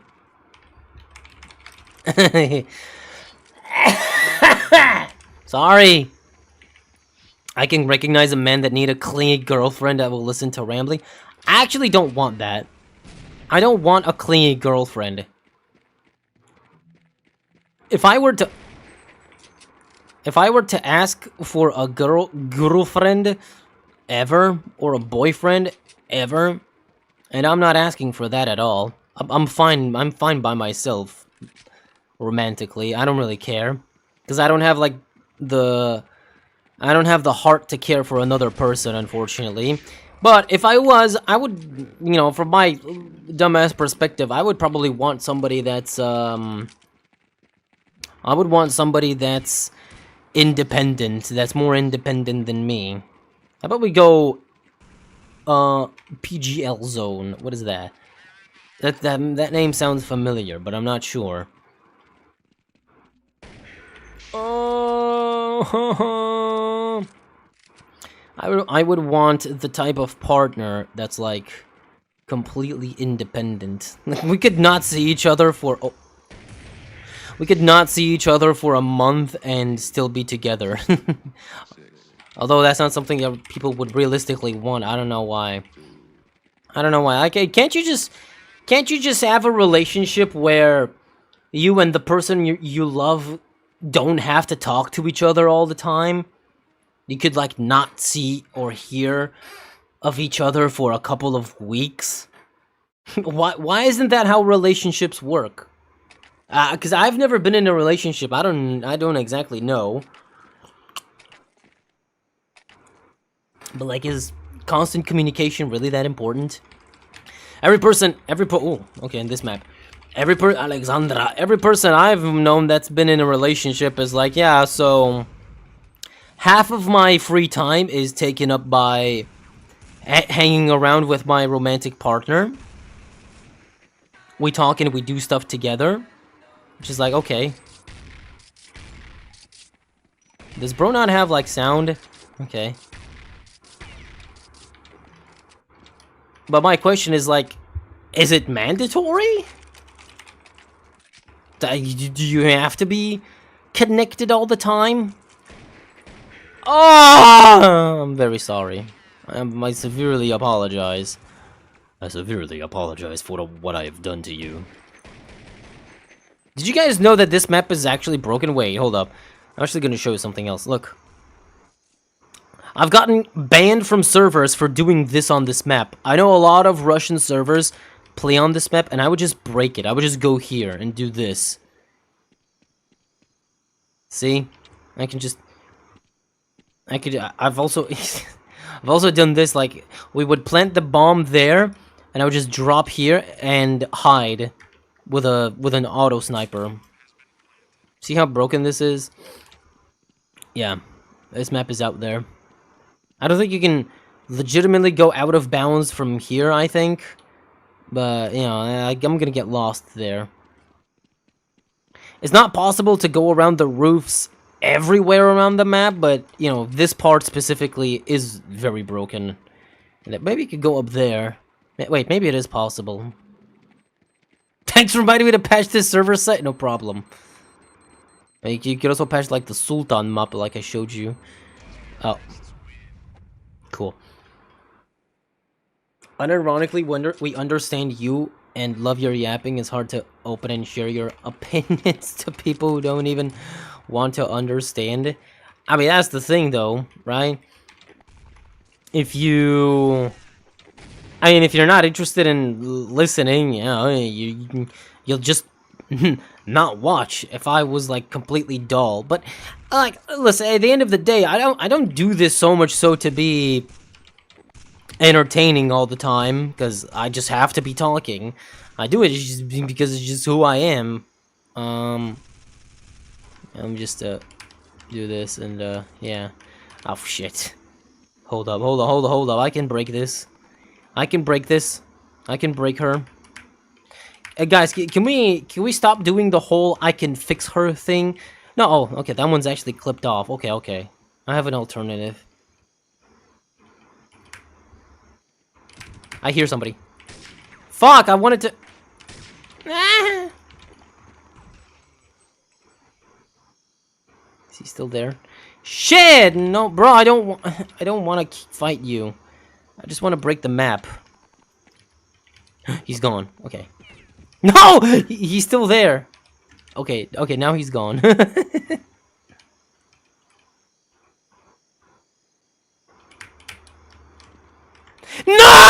I've missed it.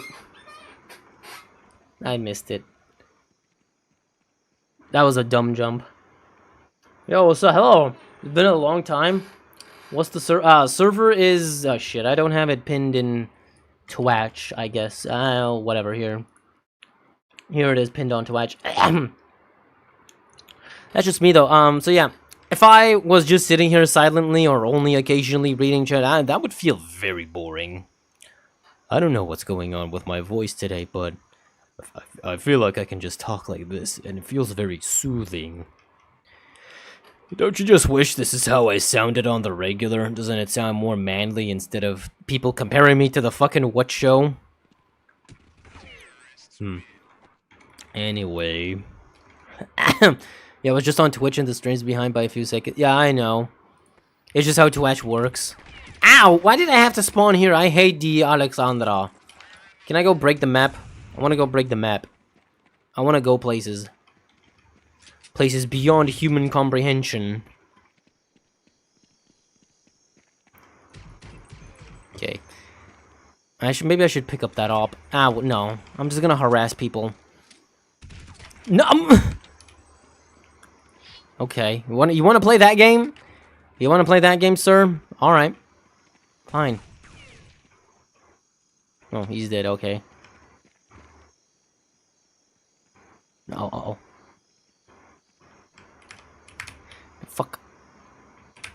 No! Fuck! I fell from the other side. I think you can just get on top of here. I'm not sure. Maybe you can. Maybe it is possible. Oh, fuck. I bought an Autostibler. Oh! Somebody else want to peek this? Oh.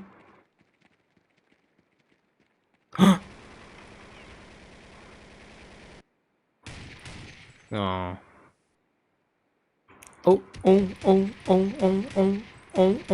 Dude, the recoil on this thing fucking sucks.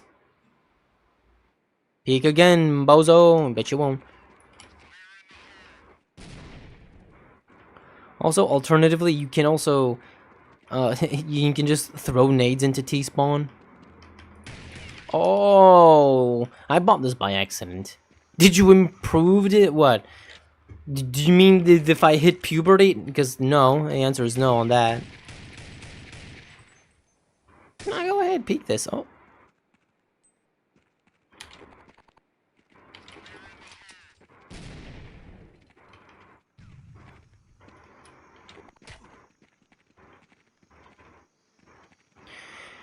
Oh, I know where they are.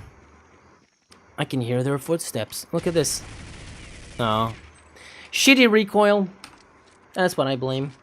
Shitty AHA recoil. Thanks for... My neighbor married to a guy who was working overseas and never visited her except twice a year, and he even married overseas. She doesn't even care, bruh.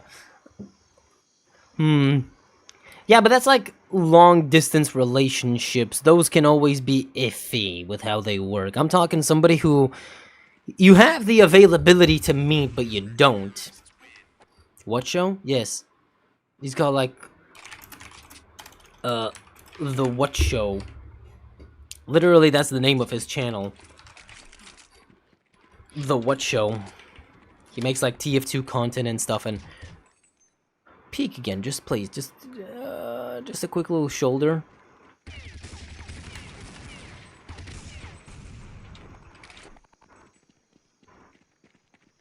Can I go break the map again? Is somebody in T-spot? No, okay. Time to slide.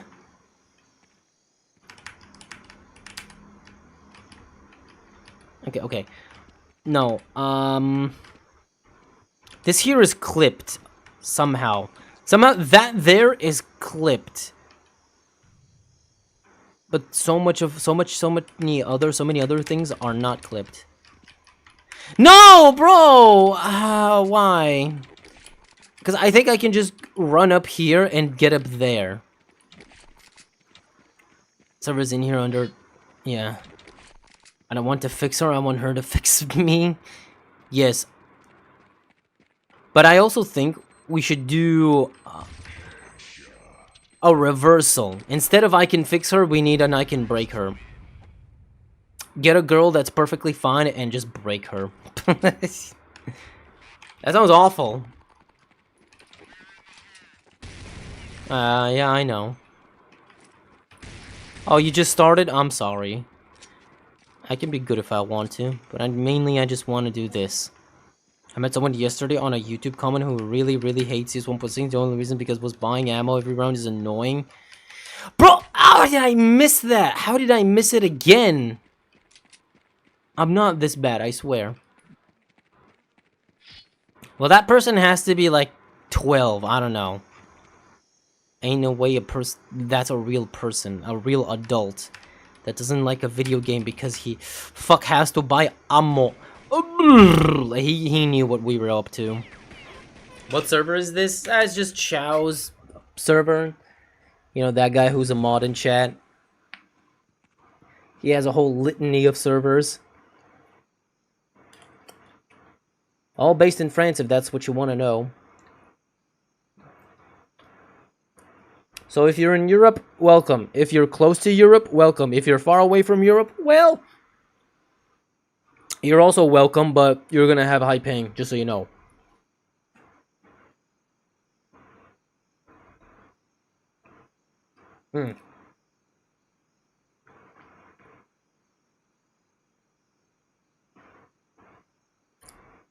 What do you think about CS on the Xbox? Which one?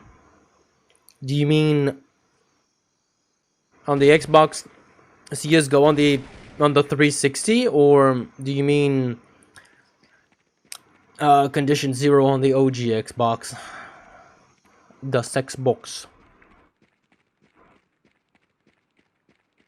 Because I think it's cool.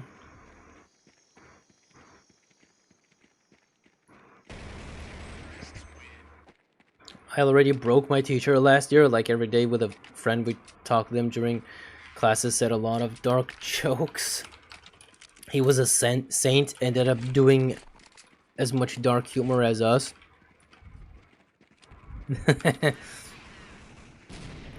Yeah, I guess that's one way to sort of break a person. Dude, when do we switch sides? When do I get to be a terrorista? I want to go up here. Shit! Keep missing it. It's a little bit fickle. Somebody close to me? Okay, finally. Alright. So, can I actually, like, get on top of this? Yes, I can. Oh my god.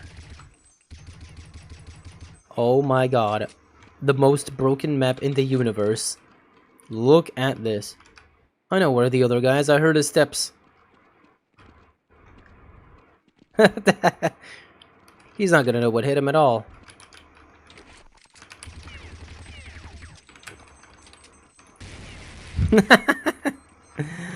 Ah! Nobody's defusing! It's gonna explode anyway. They deserve to win. This is super unfair. Alright, confirmed this map is ultra broken. If I go onto a different server right now and do this, because there's definitely a bunch of Russian servers playing on D Alexandra, and I could just go on T side, do this, and I'm gonna get kicked within 5 minutes, because I actually did do this. Once I discovered this, I was like, yeah. Ow. Oh, you poke me? Oh, he has a scout, that's why he poked me. Just want to join good guy side? Who's the good guys? OG Xbox. Oh, okay. I mean, it's a port, it exists, it's out there, and there's nothing special about it. I'm definitely going to start collecting vintage video games. I want to have a little retro corner and be able to play on PlayStation 2, PlayStation 1, you know, I'll own a bunch of old consoles. Get myself a CRT and a bunch of old games. Some of them might be expensive. Others, maybe not so much. But I definitely want to have something like that because I just love video games that much. I want to enjoy older generations, and I know, you can emulate, bro. You don't need all that, and I'm aware. But I kind of value a genuine experience. I have emulated before, and it's cool, it's fine, it works. You just get the era appropriate. You can like get it close by having the era appropriate controller, like a USB version of it connected to your computer, and play whatever you want. There's a litany of games to enjoy.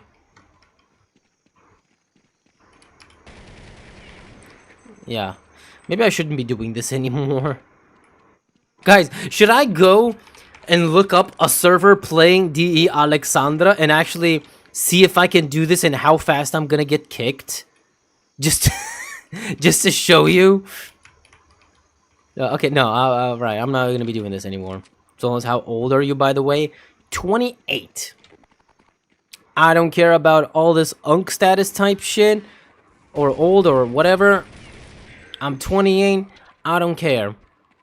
Am I gonna be 30 very soon? Yes. Do I care? No. Has my health suffered in any way? Am I... is dementia settling in? No. Because look, physically... Ah! Look, physically, mentally, I'm doing good. I don't care yet about my age. Because it's not bothering me yet. Because I often see people who are like, oh, dude, I'm gonna be 30 soon and I'm gonna turn into dust. It's like, no, you're not. Just be healthy.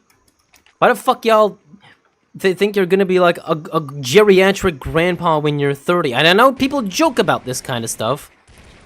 I know it's just memes and jokes, but I feel like there's definitely a lot of people that take this age number seriously. Like, okay, maybe if we're talking about 40, sure. But even though, yes, technically your 30s, your body's capabilities in your 30s are not exactly gonna be the same as when you are in your 20s. Obviously, when you're a young adult, like 20s and stuff, like, yeah. Is that a CT that's just behind us? Okay. Yeah, it's definitely there. Age does play a factor in your health and how you can, like, function, but really, if you take good enough care about your body, you're only gonna notice, like, certain physical issues and health complications way later in your life than you think, if you take care of your body. I try to keep a healthy diet and not overeat. I exercise. You know, just if you lead a healthy life, you're not gonna feel anything when you become 30. It's just because I feel a lot of people, they're not taking care of their health. So of course, when their body ages, their body also starts deteriorating earlier. They're like, oh god, bro, I have back pain and knee pain and I'm only 29. I'm like, what the fuck do you do? What the hell is your diet? Are you like not... What kind of garbage are you eating? Are you not exercising? Are you not taking, like, basic supplements that are, like, a very passive thing that can really help you on a day-to-day basis? Like, yeah, obviously I don't expect everyone to be super healthy and spry at age 35 as if they are 18. You know... Sure, maybe that's not possible. Maybe part of it is genetic, but really, I think if you just take good enough care of yourself, it's gonna be fine. I'm 19 and I'm scared of aging. Bruh, it's not that bad. See, the reason I don't really, like I said, I don't care about my age because it's not really affecting me in any way. Like, sure, I know there's the whole, other side of it and pressure of like, oh, well, by age 30, I need to have a house, a family, a stable job, blah, blah, blah. Like, listen, you don't need to have such expectations of yourself for being an adult at a certain age because we don't live in those same times as our boomer or millennial parents have. right? We live in different times. We live in times where us Gen Z prefer to live out our lives before we settle down with families and actual adult responsibilities, instead of like, okay, you're 18, do you have a job? Okay, here's a wife, print 4 kids, and that's it. And settle in, buy a house, and that's it. Like, first off, housing is unaffordable. Then second, having kids is expensive. And so instead of bothering with all this mandatory adult stuff now, why not do it later when I'm older and have more time? I want to like spend my youth enjoying my life instead of slaving away over what society expects for me. I don't want to contribute to the shareholders. I don't want to like spend my time increasing shareholder value. I mean, isn't it in another scenario? Isn't it like kind of? Oh shit, my mic fell again. I find it kind of funny because all of these like, economically, I find it rather funny because all of these like companies and governments and blah blah blah, they put a lot of pressure on the young people to like work and do this and that and slave away for the rest of their life on a single job, only to then all these young people and everything becoming more expensive. Then they have to deal with that, and all those companies and rich people and governments, they don't care that everything is getting worse in that way because, hey, they make money right now, but all of a sudden now they're realizing, wait. But all of a sudden now they're realizing the other issue of like, wait, now all these people, they prefer to be unemployed, so they don't contribute to the system and the economy, and then they also are not having kids, so there's not going to be a future generation to do the jobs and continue, helping the economy run. It's like, holy fuck. It's like, well, congratulations. You created this problem. Young people don't have incentive. We don't have an incentive to try because you killed all of our motivation and made everything too expensive. So here you go. The consequences of your actions. Wait, chat, what did you delete? What did you delete this guy? Hello. Have you ever played Capture the Flag mod? I don't see God. What was that? What are you saying? You don't see God? Why? What is the reason you are not seeing God? Do you need a religion? Somebody can help you with that, not me. I'm 33 too. Reason I asked, I'm 38. I was saying this in the beta days. Good to see younguns playing old games. I mean, everybody in their 20s has. There is a chance that people in their 20s, like me, have grown up playing CS. So yeah, there is a dedicated community. I don't doubt there's some 21-year-old out there who didn't grow up with CS 1.6 but likes it. So it's definitely possible. It's definitely out there. I've seen stronger 30s and 40s years old, more healthier and stronger than people in their 20s. Yeah. It's what I'm saying. I just think like some people don't take good care of themselves, and then they end up complaining that, oh god, I'm this age and I'm already deteriorating from the inside. It's like, well, that's kind of your fault. That's not your age. That's not the fault of your age.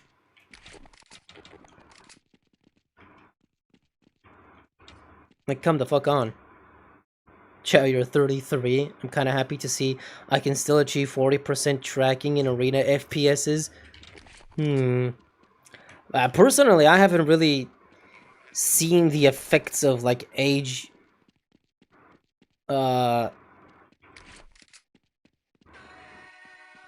really starting to stunt my performance in competitive games. Maybe there's a correlation. Like I said, if you're someone who's like 40 years old, like, yeah, at that point there's definitely gonna be some effect.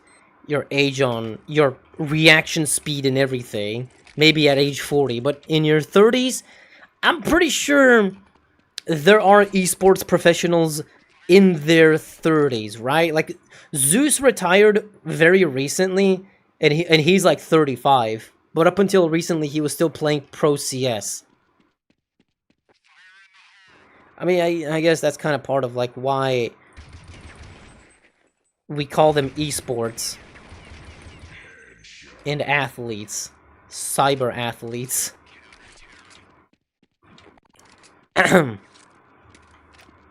Good no god. Okay.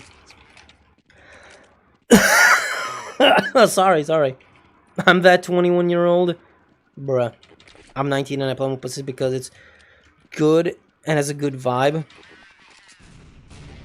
Well, too bad it doesn't help the player base. It's still dying. But that's just... but that's just natural. To be... Fuck, I was reading chat. To be honest, I think I only got better at aiming and reaction time as I age. Currently 28.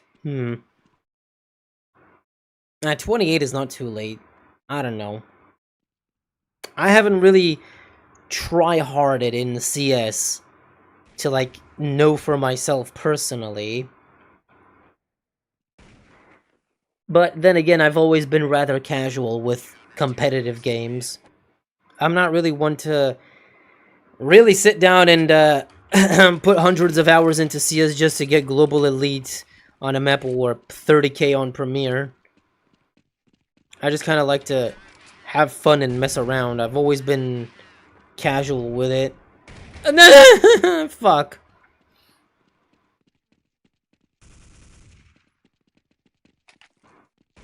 It's never really been for me, which is weird to say because I still indulge in competitive games. But I still don't, I'm not really that competitive with them. I like trying to win. I like having competition and trying hard to win, to outwit or outskill your opponent. That's definitely fun. But I've never really taken it that seriously to a point where I'm like, yeah, I want to aim higher. Maybe become pro. Maybe get a really high rank. Maybe turn this into a professional career. I've never really been like that. That's empty server? What do you mean empty server? We got 8 people. We are 8 people here. I also started streaming late today, so... Hello, Armin. Been a while. Much love, everyone. Yes. I might remove that map on the map list. Which one? Alexandra? The more I play 1.6 again, the more I see how shitty the whole movement style of CS2 is. Well, the movement style in CS2 is made to fit the game and its purpose is to be a competitive 5v5 shooter, because that's the part of the game of this franchise that's the most popular, more popular than anything else, really. It's kind of the reality of it all. No, you cannot break this map, unfortunately. I know we want to try to break this one too, but this one isn't as breakable. This one has good clipping. Although I'm not sure, maybe I could actually get up here. I need a boost. Whatever. I prefer solo game. They are more fun. You mean single player game? I like those a lot too. Single player games are always gonna be king for me. Despite me being the guy that's like, yes, Counter-Strike, an online multiplayer game. And I used to play a lot more multiplayer games, but I've just relegated to single player mostly. Except CS, but CS is something that I've been doing for a very long time, so ain't quitting this anytime soon.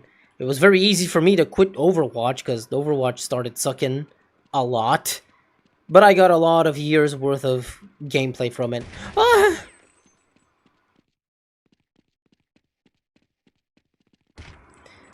Okay, I have Bombokla. In the old days, this one was more popular than CS2 is now. That's not true, unfortunately. CS2 has 26 million players monthly and an average of around 1 million players joining. 1 million players in the game daily. CS 1.6 never had that many. Historically. You can go to SteamDB, look up CS 1.6 and look at peak players for CS 1.6, and you'll see that it peaked at 300,000 in 2008, somewhere in 2008. It peaked at 300,000, and I know there's all of the pirated versions. That's just Steam. There's a whole bunch of pirated versions, and maybe it goes up another 100,000 to account for all the pirates, or 200,000. But does it go up to 1 million? Hard to prove. I kind of doubt it, personally. I don't think there were 300,000 peak in Steam in-game, and then another 700,000 on pirated versions. I kind of really doubt that. CS2, though, well, CS2 peaked at 1.5 million, and I know in the case of CS2, people would say, oh, well, what about the cheaters and the bots? And yeah, they represent a not insignificant amount, but do they represent 20% of the player base? 30% of the player base? I doubt that. Oh, that would have been crazy if I got 2-tap headshots like that. Brother. Okay.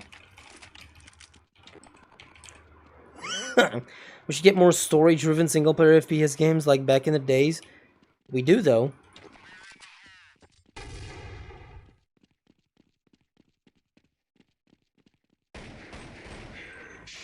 We do, though. You go to Steam, you look up FPS, and there's a shit ton of first-person shooters that are first-person games. Oh, hello.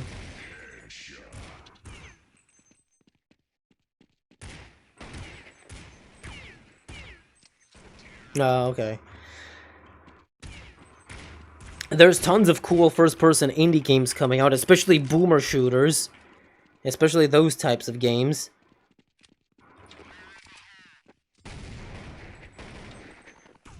I always hated this contact point on this map. It makes capturing sight way too hard, honestly. This is true, you don't have numbers of old days? What are the numbers of the old days? Where are they from? I mean, if there's numbers, then okay, where's the archive? It definitely has... No! What? I'm stuck! Holy fuck. No, okay, not stuck anymore. Shit, that was rare. How do you get stuck? Oh, it's because the roof is low.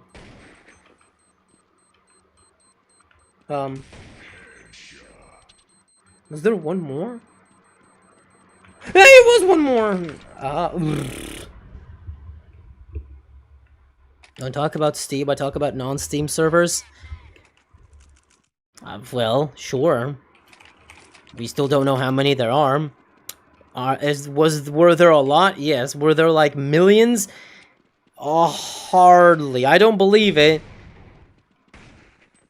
But there's also no real way to prove or disprove. I could be talking out my ass, but I just don't think CS was that popular. I don't think CS was that insanely popular that there were another 300,000 players non-Steam.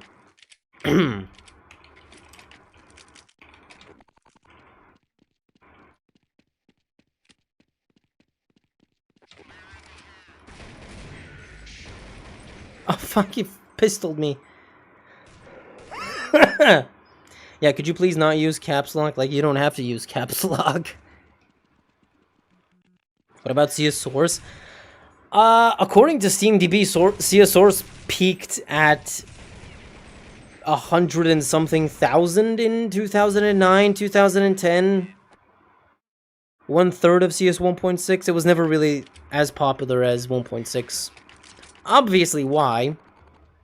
But then again, I don't want to summon all the people who think I'm a Ceosaurus hater and tell me how awful I am of a person for hating Ceosaurus and all that. Like, not that I have anything against Ceosaurus. Again, it was just never my game. And you know what? Maybe I'll make a whole AHA video about that someday. And get everyone mad. And there's still gonna be people who think I'm a Saurus hater.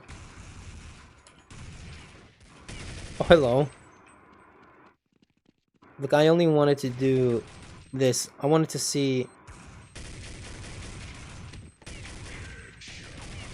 Dude, I wanted to see if I could get on the roof. The roof. Oh. This map is so CT-sided. Maybe. Maybe it is, maybe it's not. You know what I want to do now? I actually want to change servers. I think I'm done playing vanilla here. I want to go to a different server. Bro, playing whack-a-mole with me here. Shut the fuck off. Oh, I see you. You little piggy. 5 bullets, 1 headshot. Look. Look at this. Look at this motherfucker. He's not gonna come anytime soon, isn't he?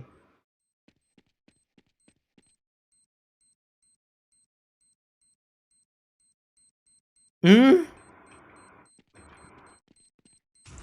Oh, he came from there. Alright, the thing is that you cannot even count nowadays how many players there are, like in 2010, because most servers were no Steam. I don't know about most servers, but yeah, there were a lot non-Steam. There's also a lot that are Steam and non-Steam, like our server that we just played on, so it is difficult to calculate.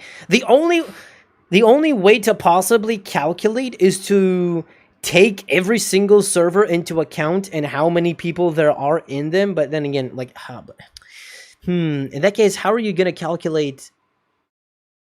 Yeah, it is impossible to calculate, because then there's no way to know which server is Steam and which is non-Steam, because I thought maybe if you take every single server and you count all of the players, that way you could get a picture of how many players there are in the game, kind of total at peak times as like a player count. But how many of them are non-Steam, how many are Steam is difficult to say. Impossible, not difficult. Sorry to be EP. Good night, guys. Alright, good night. I would like to switch over to a little bit of KZ before I go EP2. Source made me stop playing CS back in the day. Why? Was it bad? Did you think it sucked? Source is better for community game modes, but 1.6 is better for pure Counter-Strike. I don't know about... I'm not sure about that, because there's tons of community servers in 1.6. I mean, I've seen way more community like game mode servers in 1.6 than I ever have in CS Source. I don't know. The only thing Source was ever good at community-wise is Surf and Zombie Escape. Everything else is in 1.6. Like, yeah, sure, Source also has the deathmatch and gun game and all the, you know, classics, the usual ones. But I never really felt like any of them were on the same level of popularity. Seems like Source merely gravitates towards the few good things it's capable of. Those being B-Hump and Zombie Escape. There's a weird, low-gravity B-Hop type she. Want to play CTF? No. I never liked CTF in CS. Because CS isn't as fast-paced as something like any other arena shooter or TF2 or TF, I don't know. In CS, I would rather just play regular deathmatch. It just doesn't fit. I never played CS Source myself, but I want to try it out sometime because I always wanted to play the game as a kid. I have tried on multiple, and I mean multiple occasions over my life to get into CS Source, and I never have. My simple reasoning, there's nothing in CS Source that I cannot get out of CS 1.6. So I never saw a reason to migrate, so to say. It's always been like, yeah, what can I do in CS Source? Everything you can do in CS 1.6. The graphics and the physics, they don't really have a meaningful difference. They don't have like any meaningful impact on how the game functions. So I was like, yeah, right. In that case, I'm just gonna stick to 1.6. That's why I don't really play Source. Like, forget about how the game feels different than 1.6 and all of its quirks. It's mostly the fact that it's a B-hop mandatory. It's mostly just the fact that there's nothing there that isn't in 1.6. And I think that's how a lot of people saw CS Source too. Except the people whose first CS game was CS Source, I guess. Because from my CS 1.6 versus CS Source video, if there's anything I got from it is that when I made that one statement that majority of people who started with 1.6 never liked Source and just never migrated to it, that one was actually true. And also the fact that people who started with Source don't like 1.6 and just stuck to Source.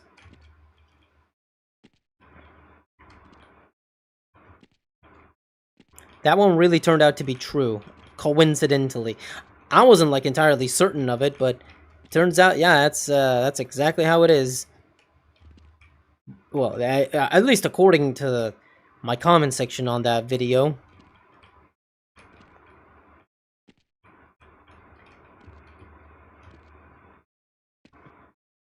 Remember, Death Run was a popular game mode in Source, as it was in 1.62. It was very, very popular. I used to play Death Run a lot. I had a friend who was addicted to Death Run. I would ask him like, "Hey, let's play CS," and he'd be like, "Yeah, only if it's Death Run though." And I'd be like so mad at him. He says, "Why does it always have to be Death Run? Can't we just play some regular AHA CS?" And he'd be like, "Nah, Death Run is fun though, bro. We can do movement tech." I'd be like, "Fine. I'll play your little movement bro game." Oh, this might have been a mistake. Okay, checkpoint.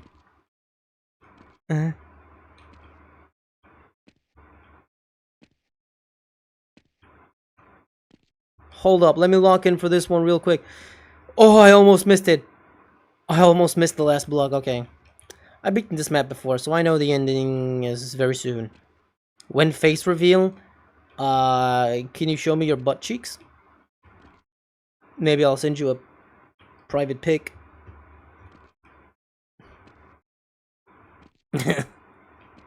Wait, how am I here? Didn't I? Oh, it didn't send me in the beginning. In the beginning, I don't see the point of doing CTF and CS, personally speaking. Yeah, I don't see either. It just doesn't... I don't think it works.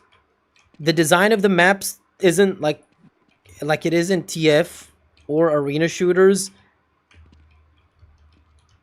And the way the gameplay works doesn't fit Capture the Flag.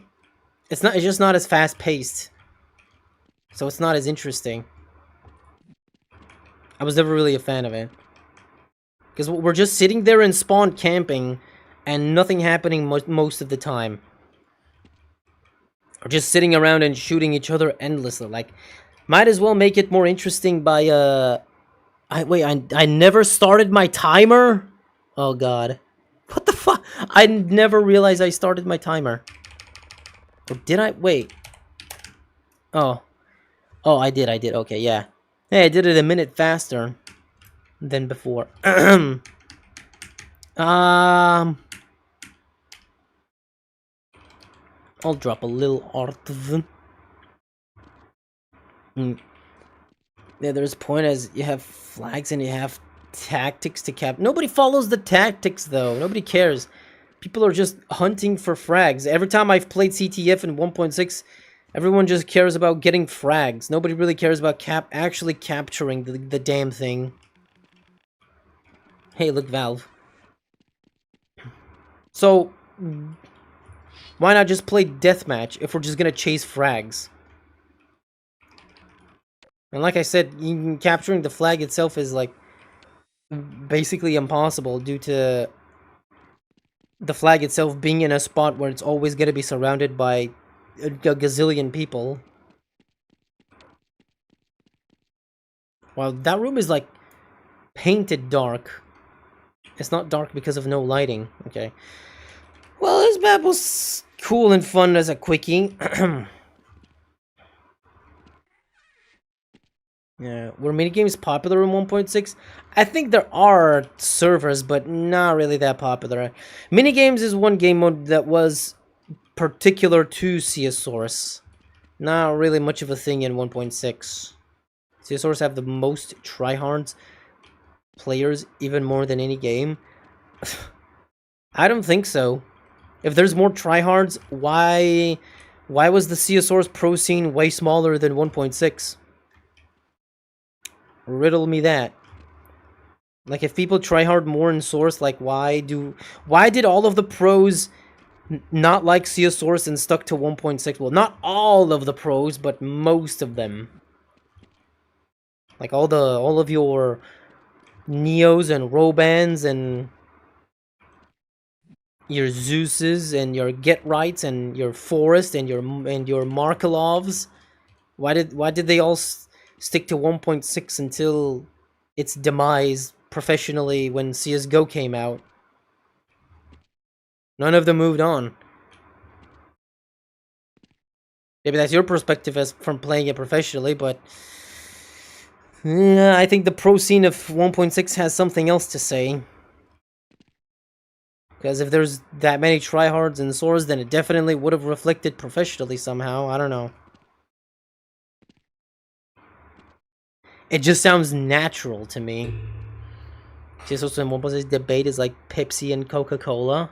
No, it's not. Okay, maybe it is.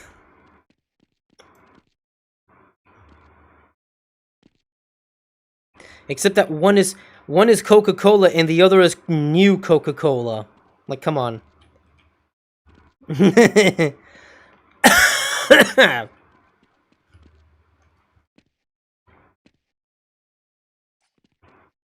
Both are fun in their own way. I mean, yeah, at the end of the day, whatever you find fun, cool. I mean, it's pointless to try and argue which was better than the other.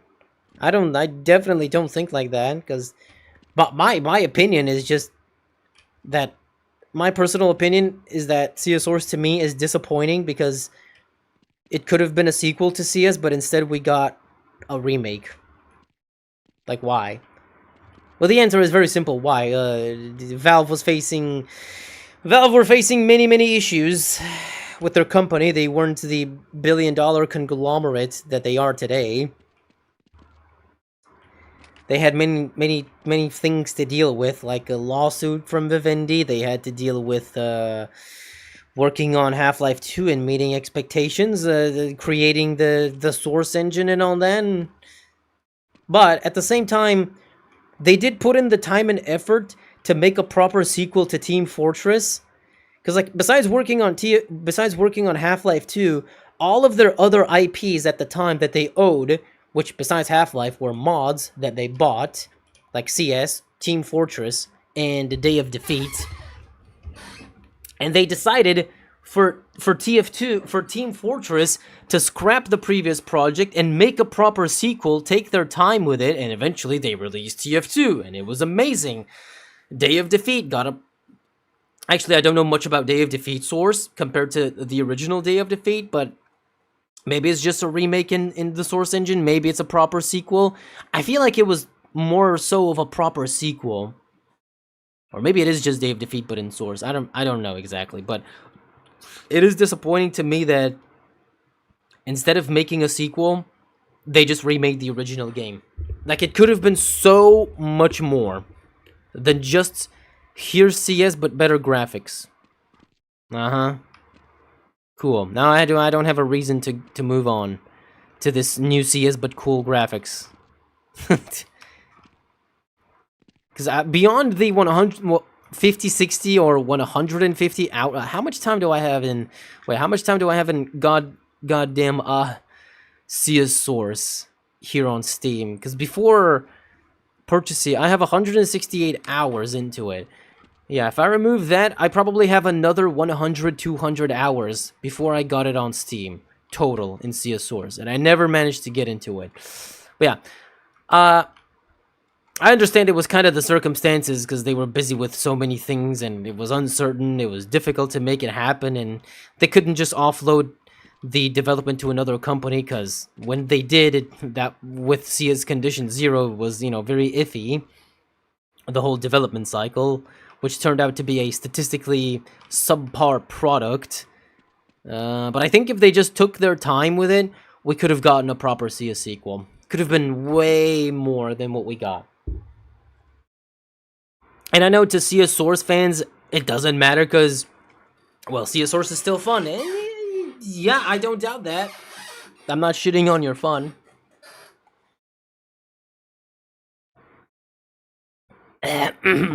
What does animated game mean? Animated game for kids. I mean, yeah, it's easy to say that, but you also have a whole professional scene with people who have careers in this and that.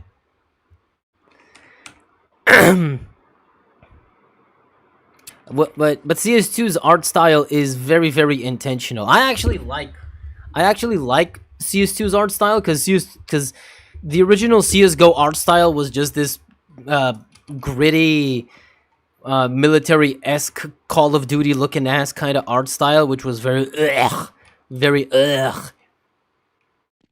But now it's stylized and kind of cartoony, which I like because it helps with visibility. Like, if you want to have a game that's competitively viable, you need to have the graphics look in a way that's, one, easy to run, and two, it looks recognizable and appealing. That's why all these kinds of games follow the same sort of art style, and maybe with time it will change. We don't know.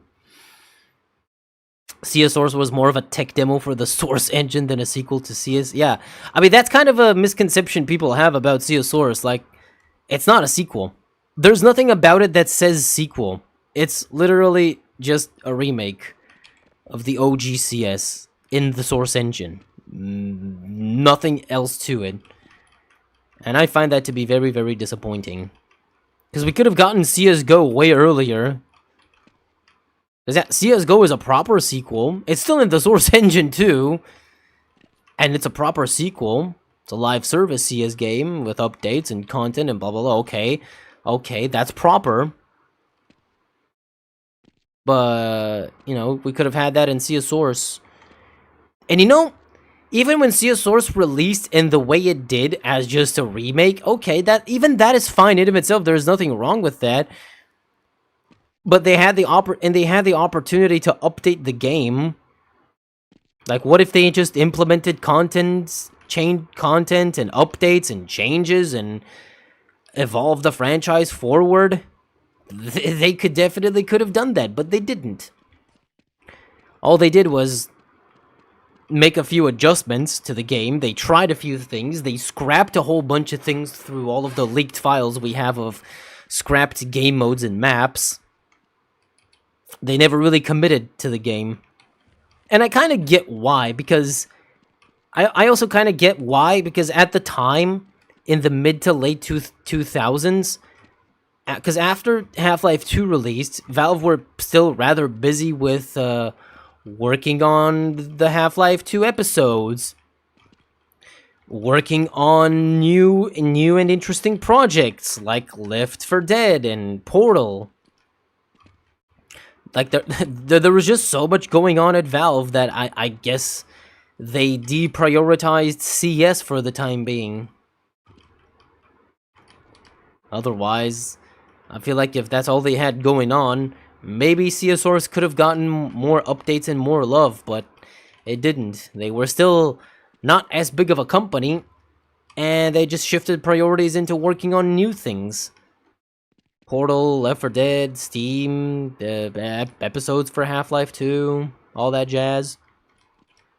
Aw, shit. CSS is fun for minigames. Yeah, that's one game mode that's specific to CSS.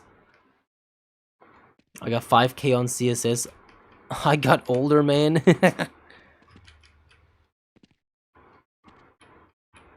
Ah, fuck. Yeah. It's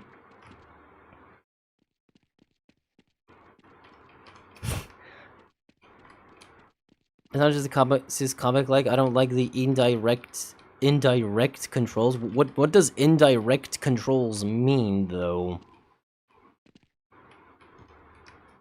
Bro, watch your videos always to sleep. Haha, we want longer videos. I would love to give you guys a half-hour, 1-hour video.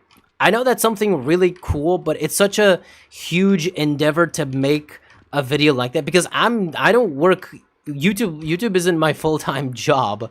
I barely have like a couple hours a day to work on my videos, so I can't just take on a big project and work on it for 2 months. Because like part of it is principle. Part of it is kind of my principle that I want some form of consistency with my channel. I don't want to disappear for 2-3 months and then come upload a half-hour video and be like, alright guys, goodbye. Later. I'll see you in half a year again. And then in half a year I come out with a 1-hour video and then disappear again. That's not how I want to roll. I really want to make longer videos, but like maybe if I could upload a half-hour video once a month, like maybe, but it's difficult to separate my time like this because I still work a regular job. Unfortunately, I have to, because otherwise I'm gonna be broken on the streets. You know what I mean? I think that's something we all can relate to. And yes, I do financially support myself a little bit from doing this YouTube stuff. I mean, it helps pay the bills and it helps me do certain things sometimes, like yes, but still it's not enough to make a serious living off, and I still have to work up 40 hours a week, and I still have other adult responsibilities and other hobbies I want to engage with, so oh fuck. It becomes very difficult to work for too long on a single video as much as I want to. That's why I end up cutting corners, and partially that's like to my detriment.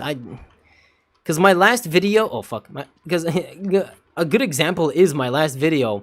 I really wanted, when I started writing the script and making that video, I was like, yeah, this is gonna be cool. This is a fun idea. And as I was making it, as I was writing the script and doing research of, oh, I could talk about this, talk about that, blah blah blah. I was like, okay, this is a very large script. This is gonna turn out to be a half-hour video if I really dedicate myself to talking about everything extensively and providing all of the information and context. But if I am to turn this into a half-hour video, I don't know how I'm gonna be able to finish it in the next 2-3 weeks. It still took me a long time to finish it though, almost a month, with all of the spare time that I have to work on it. And but because I ended up cutting so many corners, the video itself turned out to be a little bit disjointed.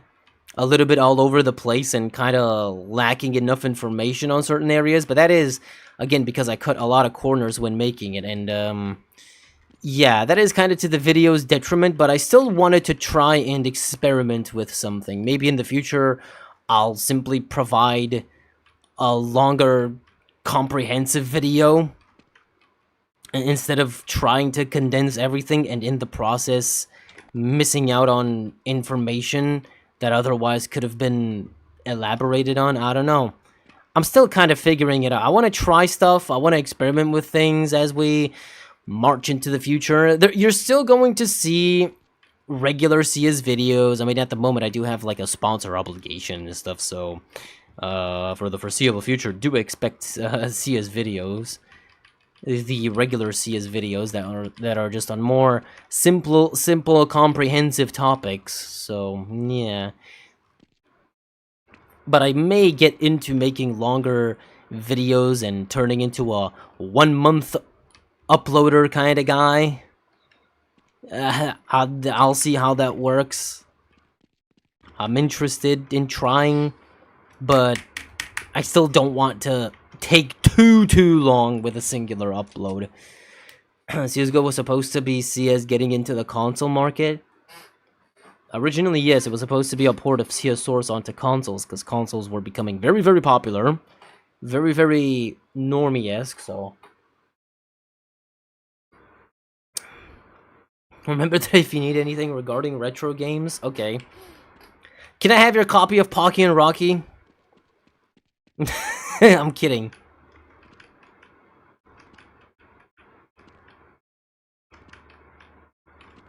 I want to just oogle at them.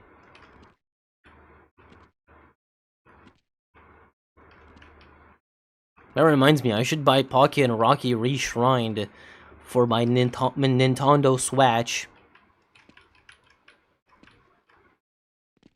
To be honest, I was kind of sad your video wasn't longer or covered why these console ports were made. Like, yeah. I kind of wish I did, but because originally, for a lot of the ports I talked about, I wanted to include a little bit of trivia of like, okay, so this company worked on it, and it became because this, well, some of them don't really have much of a story attached to them, but others did have something a little bit more to say, how the development went, how did it happen, what year it released, the more about the specifics of the graphics and why is it like this and that, you know. Again, there's a lot I could have like explained. I could have like had a 5 to 10 minute segment for each individual video game itself. I definitely could have done that, but that again would have like increased the production of the project itself by another 5-6 weeks. Like, I barely get 2 hours a day, 2, 3, 4 hours a day of enough free time to work on my video projects. So, you know, look, at the moment, I'm just kind of like figuring out and partially struggling with formatting of my videos, because I kind of want to make longer videos, but I also want to condense stuff so it's more concise. You know, it's a very fickle matter. I don't know. Fecal matter, haha. It's difficult to figure out, but I'll find the sweet spot in due time. At the moment, I can still continue making my sort of bite-sized CS videos, because like, look, I know, because look, my philosophy before used to be that I want to make 2 videos a month that are each 8 to like 10 minutes long. That's what, because this way I get to talk about more things instead of just focusing on one single thing, have more diversity in types of videos that way. I mean, they're still about CS. But yeah, that would give me the opportunity to talk about more stuff and have 2 separate cool videos. But I also recognize that with the way YouTube works these days, if you're the kind of person that wants to make long-form content, that wants to make long videos, they better be long, like actually long, not 8 to 10 minutes. Like for the last couple of years with YouTube, I've been kind of noticing and feeling that, yeah, maybe making an 8 to 10 minute video isn't as viable anymore. If you want to make long form content, it has to be actually long form content. 20 minutes minimum. I think 20 minutes minimum is like the sweet spot. 20 minutes, half an hour minimum. The longer, the better. Because if you don't want to make long form content like that, well, there's always short form content. Like, it sounds a little bit extreme, but it do be kind of like that. And we're specifically talking about essay type content. Like, yeah, there's YouTubers that make content which actually fits to be in the form of like 8 to 10 minute videos. Like the way some CS YouTubers make content, it makes sense for their videos to be 8 to 10 minutes. Like 3 Clicks Philip or Anomaly or, you know, any of those guys, Furious and all that. Yeah, because they do like challenges and like, oh, this, that, you know, some things that aren't exactly, you can't exactly stretch those to like 20, 30 minutes. So they're okay within the 10 to 15 minute ballpark.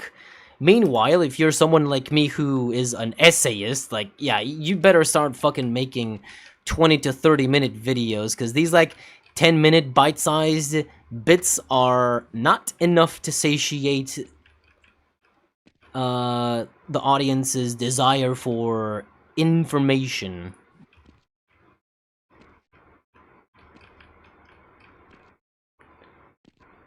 So yeah, I know where things are going, and I am planning to accommodate for everything going in that direction. So if I all of a sudden disappear for 1 or 2 months without an upload, you'll know why, because I'm probably working on a way bigger project. So it's not like I haven't made 20-minute videos before, and they've performed okay, but that's like because the content itself in it was like too much that it just had to turn out into a 20-minute video. Like when it covered all of CSGO's operations, all of CSGO's operations and all of CSGO's year-by-year updates, there was no way around it.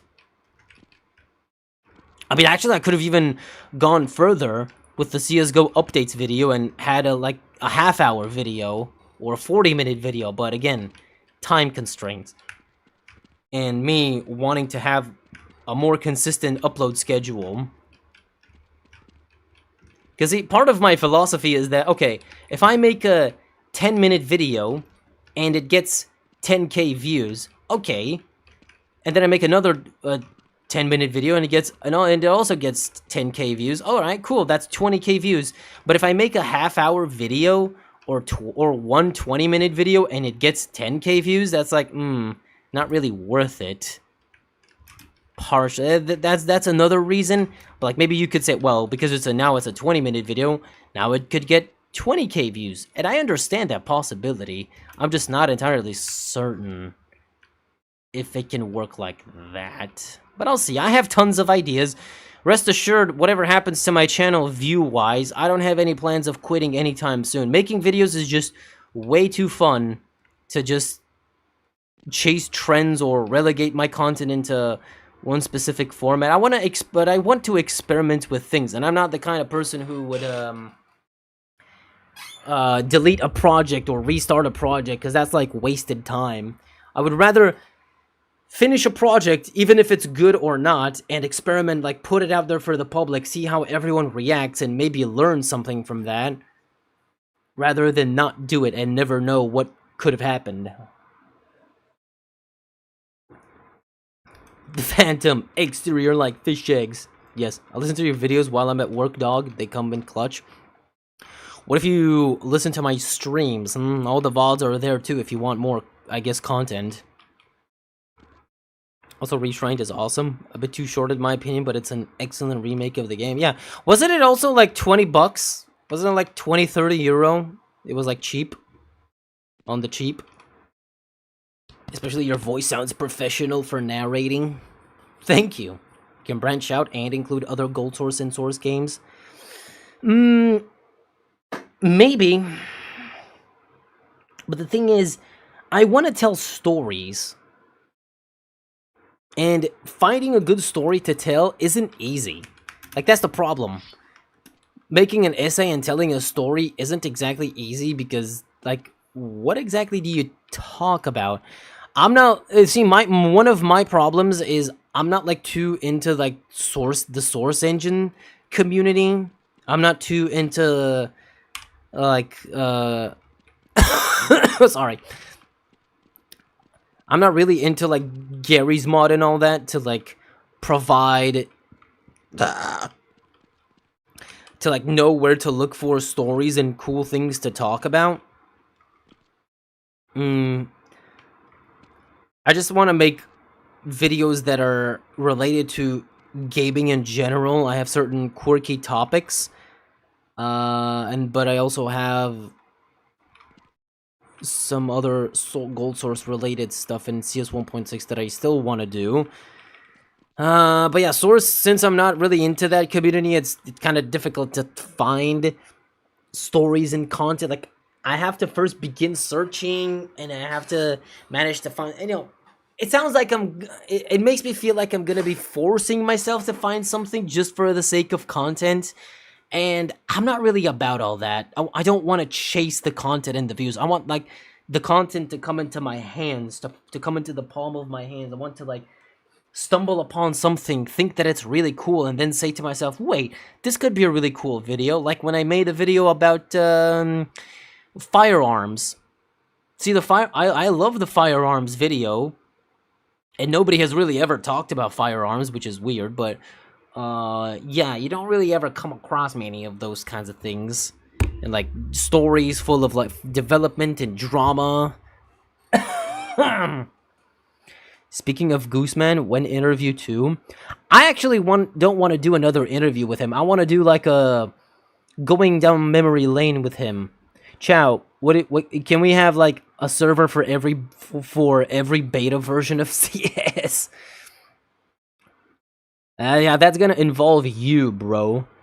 If we want to do that, so maybe someday. I haven't asked him. I don't really want to bother him. He's a busy guy and all that. But I want to do a thing with him where we play beta CS up until CS 1.0. I think that would be fun. Just have a server in CS beta 1, and then we go, like, okay, next beta, and we talk about the history of if he remembers anything, or what was it all like, you know. It can still be kind of like an interview, but I don't want to just do another sit down and talk with Min Lee. I think it would be cooler to do something that people haven't done before, and that's to sit down and play the beta with him. All the beta versions of CS up until CS 1.0. If OnaPixel reacts to one of your vids, you'll get some recognition. That's actually not guaranteed, though. He has watched my videos before, and it didn't really have a huge impact on my channel, personally. Like, a lot of people think that when OnaPixel watches a video, he gives a shit ton of exposure to that channel, and from my maybe it's true, but from my experience, it doesn't really make a whole lot of difference. Because he'll watch my video, and then that video would get a bump of 100 views in an hour. You know, a bunch of people would go and watch it, and then that's it. Maybe I would get a subscriber or two, which I guess it's not nothing, but it's not really that significant that I would, like, really need him to react to my videos to give me exposure. I would rather just prey on the whims of YouTube's algorithm instead of waiting for him to react to my videos. Because then people are going to be interested in his reaction rather than his reaction to the video, rather than just watching the video itself. I mean, it's weird. Maybe somebody has experienced a lot of growth on their channel due to OnaPixel's reactions, but maybe if Odapixel does lots of reactions. He watches every single video or more than 5 videos. I don't know. Or every upload. Sure. He's technically, I think he's technically subscribed to my channel, but at the same time, it's not like I'm gonna be making CS videos for much longer. I'm definitely looking to branch out just because it's within my personal interest, and I don't want to be a slave to CS forever. Because what are we gonna do, guys? Just delve into niches upon niches constantly until the end of time? I don't know. At some point, I would feel exhausted. The topic itself would feel exhausted. I just saw Chow 1984 someone. Okay, who are you deleting these messages? Caps lock. The caps lock. Alright, what is this? Finally, a new fucking map. Even providing all clients required for that, I can definitely do that. Yeah, we've done all that before, so providing it to Min Lee wouldn't be difficult. I'm just saying that maybe it would be a bit of an endeavor to, like, I don't know, host separate servers for each and every version for this one event. Because the easiest thing to do is to just give Min Lee the like modified Steam version files for beta CS, so it's oh, actually I don't know if that could work on Steam, but yeah, that would be way easier for him to like launch it. But I think he's like adept at using like computers, so even if he has to like download an exe and, you know, run beta CS the old-fashioned way, I think he can do it. Anyway, but otherwise we can like help him as much as possible. I mean, he's not like a geriatric boomer, despite the fact that he's like 47 years old or something like that. Ooh, there's a skip. Sup, bro? Hello, Walter. What are you doing, Walter?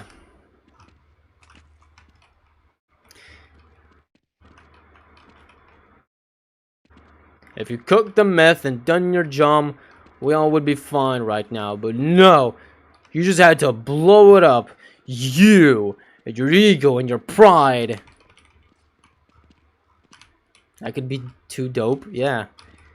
I mean, Min Lee has probably never played CS beta since like 1999 or 2000. He's probably never touched those, so it could be interesting for him, but I don't want to bother him just yet. We got tons of plans for our own events and stuff that we're gonna do, and I want to get to that first before I start becoming desperate for viewership and I call upon Min Lee, okay? Kidding. What are we talking about? Nothing. Realistically, nothing. Just yapping. A yappuccino and a half. What? Why does it go down? Oh. Oh, okay.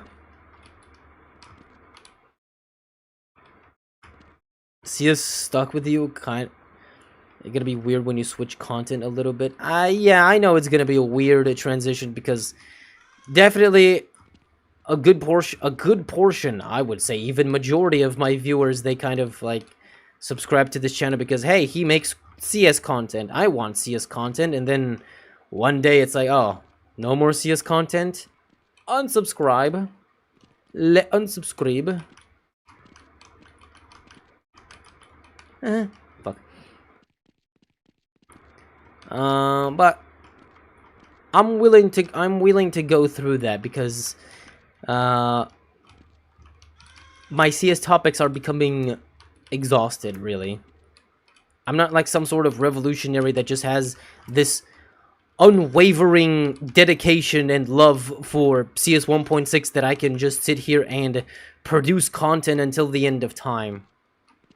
Unfortunately, I am not that kind of person. And really, for the type of content that I make, there just isn't enough trivia and fun historical stuff to sit here and cover for another 150 videos. Oh, fuck. This guy miscalculated too. So yeah, eventually at some point I'm gonna be left with no other option than to just talk about CS2 related stuff, and not even that is enough to produce content for years to come. Cause see, everyone that makes CS content as a career, or maybe not as a career, but just exclusively CS content, CS related content, they all mostly focus on CS2, and their content is related to either skins, obviously, because skins is just something you could cover many topics with. I could start another channel and just talk nothing about skins. I mean, it's a whole ass economy and stuff, so, and when there's new skins, when there's old skins to talk about, oh, wow. What the fuck, this map fucked me! Okay, whatever. But yeah, besides skins, when it comes to the actual game itself, unless you're someone who can come up with challenges or playing on servers or fun game modes, you know, if you're someone like Dima Wallhacks, or you have specific, if you talk about the maps or the guns, or you have quirky content like Neok or I Notorious, you just make like, oh, so this is basically this map or this weapon. You have your own little gimmick that you can milk forever. Otherwise, you just have to do fun challenges or stupid ways on how to play the game with, like, oh, on this server, on that server, with only I get to Global Elite playing with the R8 revolver only. Wow. Or you just do the lazy route, and like some people, and just make highlight videos of your cool plays. But that, like, either requires you to involve yourself with all things CS content related, or be really good at the game so that your highlights are worth a damn. And I'm not that kind of guy. That type of stuff is not for me. Unfortunately. Or maybe fortunately, depends on how you look at me. For me, I'm the trivia guy. I talk about historical CS stuff, and there's not that many people like me, which is cool, but also an issue because it's finite, very finite, and at some point I would have to, like, diversify into other games and things, because I can't just do this forever. that's the biggest issue. I mean, even Goldick, even he is making videos about Half-Life and Gary's Half-Life 2, or like source related stuff like Gary's mod and Half-Life 2. He's not just making CS related content exclusively like he used to, because there's only so many things you can talk about, right? Historically, trivia, or interesting bits and pieces. Like, even he gets sometimes into more general topics, like talking about a specific topic that may have been covered before by somebody else. Not the most original thing in the universe, but, you know, that's how it goes. And if you keep doing that, if you keep investing, at some point, you know, shit's gonna run dry naturally. So you better fucking diversify into other games. Because once you diversify into all games, into just gaming in general, be it new gaming, old gaming, yeah, then you're gonna have an infinite pool of content. Dexter, your knife away, Dexter. I mean, you're right, there's not much left to talk about CS. Every niche thing about CS are done. Almost. Almost. Unless, see, the only way I could save it, the only way we could think of another way to milk the CS topic is if I... What the fuck? Where do you go for? No, don't tell me I have to jump there. There's ain't no way. Oh. This jump is possible, okay. I thought it was impossible. The other thing I could do is switch up my content. If I want to stick to CS 1.6, I would have to, like, start switching up the my type of content that I make, instead of focusing on historical, on trivia, history, and bits and facts about CS, what I could do is if I oh shit, is if I start doing like the generic route, the casual route that like every generic YouTuber does, like funny epic challenge.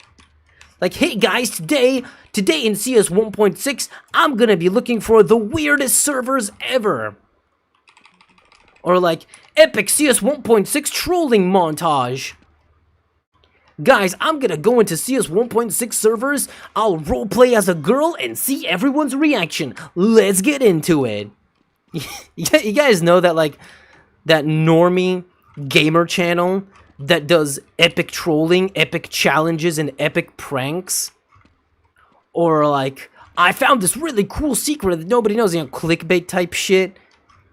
Mainstream normie ass type content that you see a lot with Fortnite content creators in Minecraft. And even CS, but those don't really get that many views. Or like, today guys, I'm gonna be playing with the AK-47 only. Oh, no, actually AK is like only T-side, so let's say like, hey guys, today I'm gonna challenge myself by playing 50 games in a row only on Mirage with the CZ auto exclusively. I'm not gonna buy any other weapon.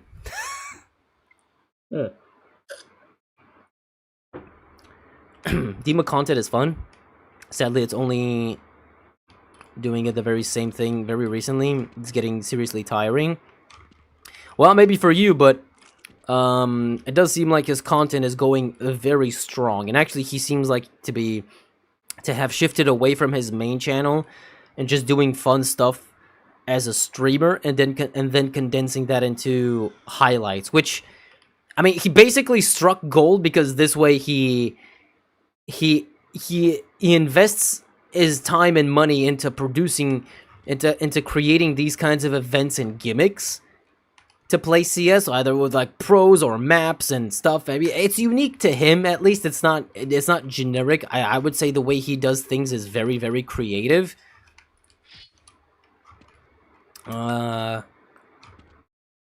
It's different than everybody else. That's why so many people tune in, and he has a lot of Twitch viewers, and then he turns that into a highlight, and he can basically upload easy content every couple of days, put in a sponsor, print money. I mean, he has it easy. He has it easier than the rest of us in that sense. Ow. Hello. He's doing a lot of shorts content now. Well, he has the facilities to do that. I mean, I could technically also grab all of the highlights from each of my streams and turn it into a highlight, turn it into a half-minute highlight, and then also produce YouTube shorts. But unfortunately, I don't make enough money off of YouTube to pay somebody to do that. Like, I don't have the time to make main channel videos and also at the same time work on stream, you know, do a couple of streams and then work on those streams to turn them into highlights, and then grab the most important parts of that highlight and turn it into YouTube shorts. Turn it into like 10 YouTube shorts. I wish I could do that, but there's simply not enough time. Like, it sounds super easy to do that, but it really takes way more time than you think to be such a like content machine as a one-man army. That I need somebody else to do that for me, but I cannot pay them. I don't have the facilities to pay somebody to do that for me. Like, maybe I could invest in somebody out of pocket, and if those highlights and shorts get a lot of views, eventually they start becoming profitable in of themselves, and I shove a bunch of sponsors, and it becomes a self-fulfilling prophecy. But it doesn't. Unfortunately, it doesn't. Actually, no, I'm stupid. Not that it doesn't, but I don't know if it will pay off enough or not. It might be an investment of nothing, and I don't want to start a highlights channel with shorts and everything, and then all of a sudden stop because I can't pay an editor. And paying out of pocket is too expensive, on top of all of my other life expenses, because I need to buy cocaine. All right, I need my daily fixture of cocaine. I also need to buy crack, and I have a very expensive cat, so that needs a lot of care. So,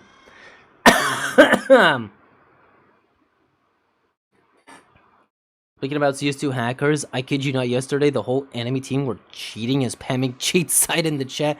How do you people get cheaters in your games? I literally never see those. Listen, this isn't me denying that there's no that there's any cheaters in CS2, but I play on 2 accounts. One of them I play exclusively Premier, and the other I play competitive. On my main I play just competitive, and I put enough hours just to rank up every week, and after all these games and playing, I don't think in the last at least year I have seen a single cheater. Not a one. At least blatant, but I've also never had a game where there's been a guy with like 30-40 kills by the end of it. Cat? No, I actually don't have a cat. I just want it to sound bougie. I have a $20,000 Bengal cat.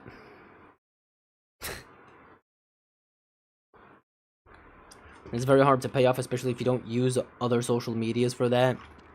Yeah. It's possible to pay off, but the risk is, okay. The risk is, okay, am I entertaining enough so that my effort into me putting effort into creating shorts and highlights is enough to capture people? You'll never know unless you try, sure, but not even to begin with. I don't have the facilities to invest into it. I tried to get a person to do it for me. First off, I was like, hey man, could you do this for me? And you know, if it starts paying off, I'll share the profits like 50-50 with you. You know, we'll get sponsors, we'll get blah blah blah. You know, it might end up being worth it, but unfortunately, they eventually cancel. Like, they started working on stuff and providing content, and I was like, okay, yeah, soon I'll start I was gonna start the highlights channel, but then they sort of canceled out on me and were like, yeah, sorry man, I can't do this. Because, yeah, it does take time, and putting your free time into it, not knowing if it'll pay off or not, is gonna make you think it's not worth it. It's not worth the investment. Maybe in the future I can. Maybe if I somehow manage to make more money, you know, I could pay somebody. Like, hey, Chow, you're unemployed, but look, I know... I know it sounds awful to say, but listen. But I know you, even if you would want to do it, even for a pay, it's like, well, you're gonna have to like learn how to edit videos and all that. And I don't know how much you're into that. You know, at the end of the day, it's not just about money. It's not just about paying somebody. That person also has to have the desire to do that. To slave away. It's not just about the money that you could make from it. It's also like, is this something I want to do for a living at all? I kind of know what you're talking about. Yeah. Oh, died. It's very hard to pay off, especially, yeah. But even if you use other social media, maybe it can pay off, maybe it won't. Like, listen, in the case of Dima, it worked out for him. You know how I know him, and I know that because when I came into contact with him, and we knew him, and we knew about each other, and we were buddies and all that, he would stream on Twitch to 150 people, like 200 max. And then he started making shorts and making highlights on his second channel, and within a couple of months, he blew up to like now between 1 to 2,000 viewers on Twitch. He became one of the top CS streamers because, as it turned out, he's entertaining enough that all of his all of that exposure from shorts and highlights brought a lot of people to his streams. But the thing about him is that he also had the facilities to invest into this endeavor to begin with, because I'm pretty sure he was still making a living off of YouTube, so he definitely had a good start. He had the opportunity to pay somebody to do that, to do the editing and the shorts for him for his highlights, and then that brought so much more exposure to his Twitch career and brought many viewers and audiences. So it definitely worked out for him. At the end of the day, it's the fact that he's entertaining as a personality, but also he had the opportunity to do the initial investment, and it paid out for him. Also, just Source Engine branch out into other gaming history content from around the same era as CS 1.6. Yeah, I know. For now, I have tons of ideas. I have other historical things with, like, old games and stuff. I also have ideas for newer games in general. Stories about franchises and studios. I got a lot in the back burner to think about. And I also have the desire to diversify my style of editing too. How is it gonna work out? I don't know, but I want to try. I want to experiment. I'm not the kind of person that wants to stick to one sort of formula, because that doesn't make me happy at the end of the day. Personally speaking, I try to have my self-employment, but at the same time, I'm making base Q. I do other things too. I work on my game servers, and all those small things not only cost money, but time. Yep.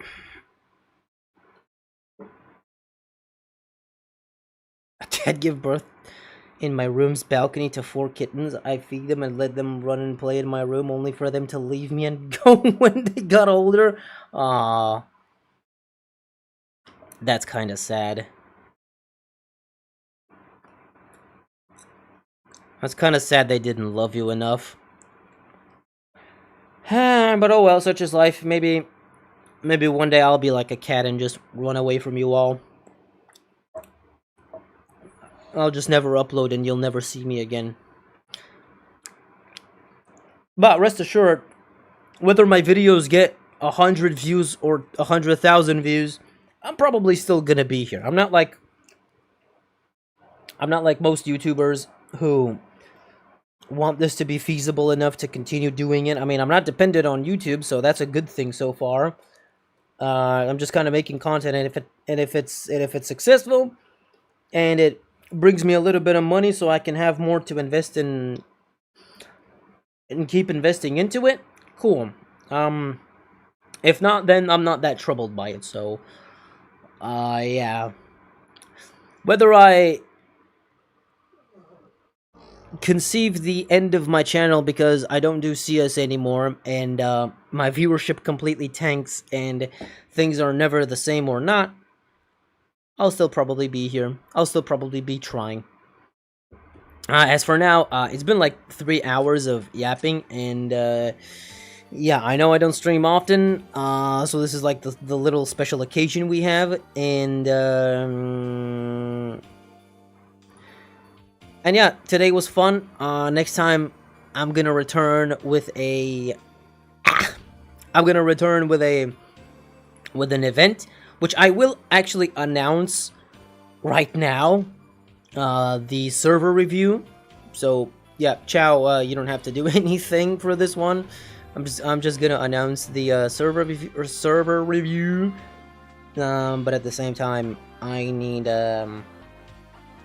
my mods in Discord to open up the little server review room again, so that people can start submitting, and we'll do that in 2 weeks. In the meantime, I'll cook up something else.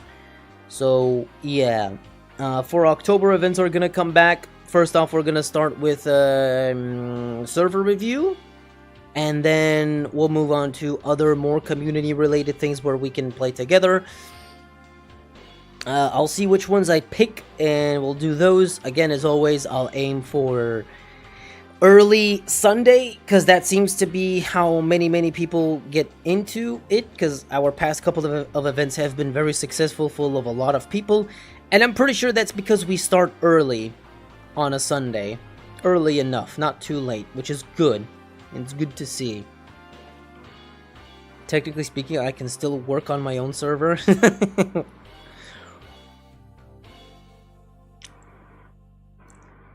I mean, that's just up to you, Chow. And that's for you and your own community. But you don't have nothing to promote, because we all know. But let's give everyone else the exposure they so desperately crave, and satisfy everyone's desire to get reviewed by me. And if anybody likes those servers, you can go play them, and, you know, same as last time, which was a long time ago. But yeah, lots of fun ahead. Still more CS related stuff until we set off into the sunset, rest assured. And yeah, salam until next time. Is that how you do you also say assalamu alaikum when you say goodbye in Arabic? Wait, is it like that? Oh, it's actually my al-salama. Is that, does that work? Does that work? How about just bye? Alright, cool. Yes, okay. Alright, everybody. My al-salama.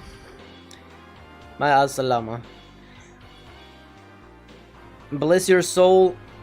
The world sucks, but guess what? Happiness starts with you. You make your own world, and don't get too caught up in things that are outside of your control. Okay? So remember, don't go digging in your butthole, twin, and everything will be fine. Don't jerk off too much. Drink water. Eat your veggies. Don't pick up condoms from the ground, and you'll be fine. Okay? I'll see you around. Probably like maybe in 2 weeks. Or maybe I could be back with some CS2 in the meantime, until the time for the server review event comes. Now we'll see. But I'm gonna start making preparations for that before I disappear, because I'm gonna be away from my PC, and I'm not gonna be able to make properly create the announcements and stuff. So yeah, for all of you special people who are here and listening, maybe you're sleeping. If you're sleeping, good night and sweet dreams. I'll see you in another world.